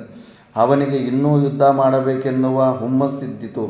ಆದರೂ ಅರ್ಜುನನಿಂದ ನಿವಾರಿತನಾದ ಭೀಮನು ಅವನ ಮಾತಿಗೆ ಪುರಸ್ಕಾರವನ್ನಿತ್ತು ಯುದ್ಧಭೂಮಿಯಿಂದ ಹಿಂದಿರುಗಿದನು. ರಣಾಂಗಣದಲ್ಲಿ ದ್ರುಪದನು ಕೈ ಸೇರಿ ಹಿಡಿದು ಪಾಂಡುಕುಮಾರರು ಅಮಾತ್ಯ ಸಹಿತನಾದ ದ್ರುಪದನನ್ನು ಕರೆತಂದು ಆಚಾರ್ಯ ದ್ರೋಣರಿಗೆ ಅರ್ಪಿಸಿದರು. ಆ ವೇಳೆಗೆ ದ್ರುಪದನ ದರ್ಪವೆಲ್ಲವೂ ಸಂಪೂರ್ಣವಾಗಿ ಉಡುಗಿ ಹೋಗಿತ್ತು. ಯುದ್ಧದ ಕಾರಣದಿಂದ ಅಪಾರ ನಷ್ಟವೂ ಆಗಿದ್ದಿತು. ಅಂತಹ ಪರಿಸ್ಥಿತಿಯಲ್ಲಿ ತನ್ನ ವಶನಾದ ದ್ರುಪದನನ್ನು ಕಂಡು ಅಂದಿನ ವೈರಕ್ಕೆ ಕಾರಣವಾಗಿದ್ದ ದ್ರುಪದನ ಹಿಂದಿನ ಮಾತುಗಳೆಲ್ಲವನ್ನೂ ಸ್ಮರಿಸುತ್ತಾ ದ್ರೋಣರು ದ್ರುಪದನನ್ನು ಕುರಿತು ಹೇಳಿದರು. ಯಾರು ಅಷ್ಟೇ ಅಂದ ಮಾತು ಮಾಡಿದ ಅವಮಾನನೆಂತೂ ಮರೆಯೋದಿಲ್ಲ. ದ್ರುಪದ, ನಿನ್ನ ರಾಷ್ಟ್ರವನ್ನು ಆಕ್ರಮಿಸಿ ನಿನ್ನ ರಾಜಧಾನಿಯನ್ನು ಧ್ವಂಸಗೊಳಿಸಿರುವೆನು. ಈಗ ನಿನ್ನ ಪ್ರಾಣಗಳು ಶತ್ರುವಶವಾಗಿ ಹೋಗಿವೆ. ಹೀಗಳಾದರೂ ಇಂದಿನ ಮೈತ್ರಿಯನ್ನು ಇಚ್ಛಿಸುವೆಯೋ ಇಲ್ಲವೋ ಹೇಳು. ನಾನು ವಿಜಯಿ, ನೀನು ಪರಾಜಿತ. ನಮ್ಮಿಬ್ಬರಲ್ಲಿ ಹಿಂದಿನ ಗೆಳೆತನ ಹೇಗಿರುವುದು?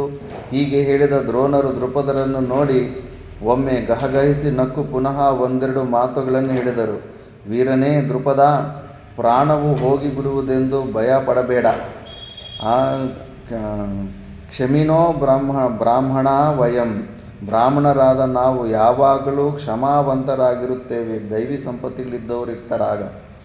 ನಾವಿಬ್ಬರೂ ಆಶ್ರಮದಲ್ಲಿದ್ದಾಗ ನಿನ್ನೊಡನೆ ಆಟಪಾಠಗಳಲ್ಲಿ ಭಾಗವಹಿಸುತ್ತಿರುವುದರಿಂದಲೇ ಇಬ್ಬರಲ್ಲಿಯೂ ಸ್ನೇಹವೂ ಪ್ರೀತಿಯೂ ಸಂವರ್ಧಿತವಾಯಿತು.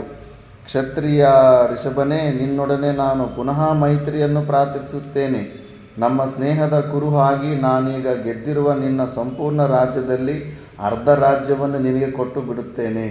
ನೀನಂತೂ ಕೊಡಲಿಲ್ಲ, ಬರೀ ಸುಳ್ಳು ಮಾತಾಡಿದ್ದೆ. ಈಗ ನೋಡು, ಸಂಪೂರ್ಣ ರಾಜ್ಯ ನಂದೆ, ಗೆದ್ದಿದ್ದೀನಿ. ಆದರೂ ನಿನಗೆ ನಾನು ಅರ್ಧ ರಾಜ್ಯ ಕೊಟ್ಟು ಬಿಡ್ತಾ ಇದ್ದೀನಿ. ನೋಡು, ಮಾತಂದರೆ ಮಾತು ಅಂತ. ಇದೇ ನಾನೀಗ ನಿನಗೆ ಕೊಡಲಿರೋ ವರ. ದ್ರುಪದ, ನಿನ್ನೊಡನೆ ಬಾಲ್ಯದಲ್ಲಿದ್ದ ಸ್ನೇಹವನ್ನು ಊರ್ಜಿತಗೊಳಿಸಬೇಕೆಂಬ ಒಂದೇ ಒಂದು ಆಕಾಂಕ್ಷೆಯಿಂದ ನಾನಿಷ್ಟು ಶ್ರಮ ಪಡಬೇಕಾಯಿತು. ಆ ಸ್ನೇಹವನ್ನು ಊರ್ಜಿತಗೊಳಿಸಲು ನಿನ್ನ ದೇಶದ ಆಕ್ರಮಣವು ಅನಿವಾರ್ಯವಾಯಿತು. ಏಕೆಂದರೆ ಯಜ್ಞಸೇನ, ರಾಜನಾಗಿಲ್ಲದ ನೀನು ರಾಜನಾದ ನನಗೆ ಸ್ನೇಹಿತನಾಗಲು ಅರ್ಹನಾಗುವುದಿಲ್ಲ ಎಂಬುದನ್ನು ನೀನು ಸ್ಪಷ್ಟಪಡಿಸಿದ್ದೆ. ಆ ಕಾರಣದಿಂದಲೇ ನಾನು ರಾಜ್ಯವನ್ನು ಗೆದ್ದು ರಾಜತ್ವವನ್ನು ಪಡೆಯಬೇಕಾಯಿತು. ಅದಕ್ಕಾಗಿಯೇ ಪ್ರಯತ್ನಿಸಿದ್ದೇನೆ. ನಿನ್ನ ಅಖಂಡ ರಾಜ್ಯವನ್ನು ಇಂದು ನಾನು ಗೆದ್ದಿದ್ದೇನೆ, ರಾಜತ್ವವನ್ನು ಸಂಪಾದಿಸಿದ್ದೇನೆ. ನಿನ್ನೊಡನೆ ಮೈತ್ರಿಯಿಂದಿರಬೇಕೆಂಬ ಆಕಾಂಕ್ಷೆಯಿಂದಲೇ ಅರ್ಧ ರಾಜ್ಯವನ್ನು ಪುನಃ ನಿನಗೆ ಕೊಟ್ಟು ನಿನ್ನನ್ನು ರಾಜನನ್ನಾಗಿ ಮಾಡುವ ಆಶಯದಿಂದಿರುತ್ತೇನೆ. ಪಾಪ ಒಳ್ಳೆಯವನೇ, ಎಷ್ಟಿದ್ರೂ ಜ್ಞಾನಿ ದ್ರೋಣ. ಏನೋ ಮಗನ ಮೇಲೆ ಇರೋ ಮೋಹದಿಂದ ಈ ಕಡೆ ಬಂದು ಲಾಸ್ಟಲ್ಲಿ ಕೌರವರ ಕಡೆ ಯುದ್ಧ ಮಾಡಿದ್ನು. ಇಲ್ಲಾಂದರೆ ಗುರುಗಳು ಎಲ್ಲ ವಿದ್ಯೆನೂ ಗೊತ್ತಿರುತ್ತೆ. ಅವರು ಮೋಕ್ಷನೇ ಪರಮ ಉದ್ದೇಶವಾಗಿ ಜೀವಿಸ್ತಾ ಇರ್ತಾರೆ. ಮಾಯ ಅಂಥವ್ರನ್ನೂ ಬಿಡಲಿಲ್ಲ, ಏನು ಮಾಡೋಕ್ಕಾಗುತ್ತೆ. ಭಾಗೀರಥಿಯ ದಕ್ಷಿಣ ತೀರದ ಪ್ರದೇಶಗಳಿಗೆ ನೀನು ರಾಜನಾಗುವೆ, ಉತ್ತರ ತೀರದ ಪ್ರದೇಶಗಳಿಗೆ ನಾನು ರಾಜನಾಗಿರುತ್ತೇನೆ. ಗಂಗಾ ನದಿಗೆ ಆ ಕಡೆ ನೀನು, ಈ ಕಡೆ ನಾನು ಅಂತ. ನಿನಗೂ ಉಚಿತವೆನಿಸುವುದಾದರೆ ನನ್ನನ್ನು ಮಿತ್ರನೆಂದು ಪರಿಗ್ರಹಿಸು. ದ್ರುಪದನು ಹೇಳಿದನು. ಬ್ರಾಹ್ಮಣೋತ್ತಮ, ಮಹಾಪರಾಕ್ರಮಿಗಳಾದ ಮಹಾತ್ಮರು ಹೀಗೆ ಹೇಳುವುದರಲ್ಲಿ ಆಶ್ಚರ್ಯವೇನಿದೆ? ನಾನು ನಿನ್ನ ವಿಷಯದಲ್ಲಿ ಸುಪ್ರೀತನಾಗಿದ್ದೇನೆ ಮತ್ತು ಕೃತಜ್ಞನೂ ಆಗಿದ್ದೇನೆ. ನಿನ್ನೊಡನೆ ಶಾಶ್ವತವಾದ ಮೈತ್ರಿಯನ್ನು ಅಪೇಕ್ಷಿಸುತ್ತೇನೆ. ಜನಮೇಜಯ, ಈ ಥರ ದೃಪದನು ಶಾಶ್ವತವಾದ ಪ್ರೀತಿಯನ್ನು ಇಚ್ಛಿಸುತ್ತೇನೆಂದು ಹೇಳಿದ ನಂತರ ಪ್ರೀತಾತ್ಮರಾದ ದ್ರೋಣರು ಅವನನ್ನು ಬಂಧನದಿಂದ ಬಿಡುಗಡೆ ಮಾಡಿಸಿ ರಾಜೋಚಿತವಾಗಿ ವಿಧಿಯಿಂದ ಸತ್ಕರಿಸಿ ಅರ್ಧ ರಾಜ್ಯವನ್ನು ವಹಿಸಿಕೊಟ್ಟರು. ದ್ರೋಣರಿಂದ ಪರಾಭವ ಹೊಂದಿದ ದೃಪದ ರಾಜನು ಗಂಗಾ ನದಿಯ ದಕ್ಷಿಣ ತೀರದಲ್ಲಿದ್ದು ಪ್ರಜೆಗಳಿಂದ ನಿಬಿಡವಾಗಿದ್ದ ಮಾಕಂದಿ ಮತ್ತು ನಗರಗಳಲ್ಲಿ ಶ್ರೇಷ್ಠವಾದದ್ದೆಂದು ಪ್ರಖ್ಯಾತವಾಗಿದ್ದ ಕಾಂಪಿಲ್ಯವೆಂಬ ನಗರಗಳಿಂದ ಕೂಡಿದ್ದ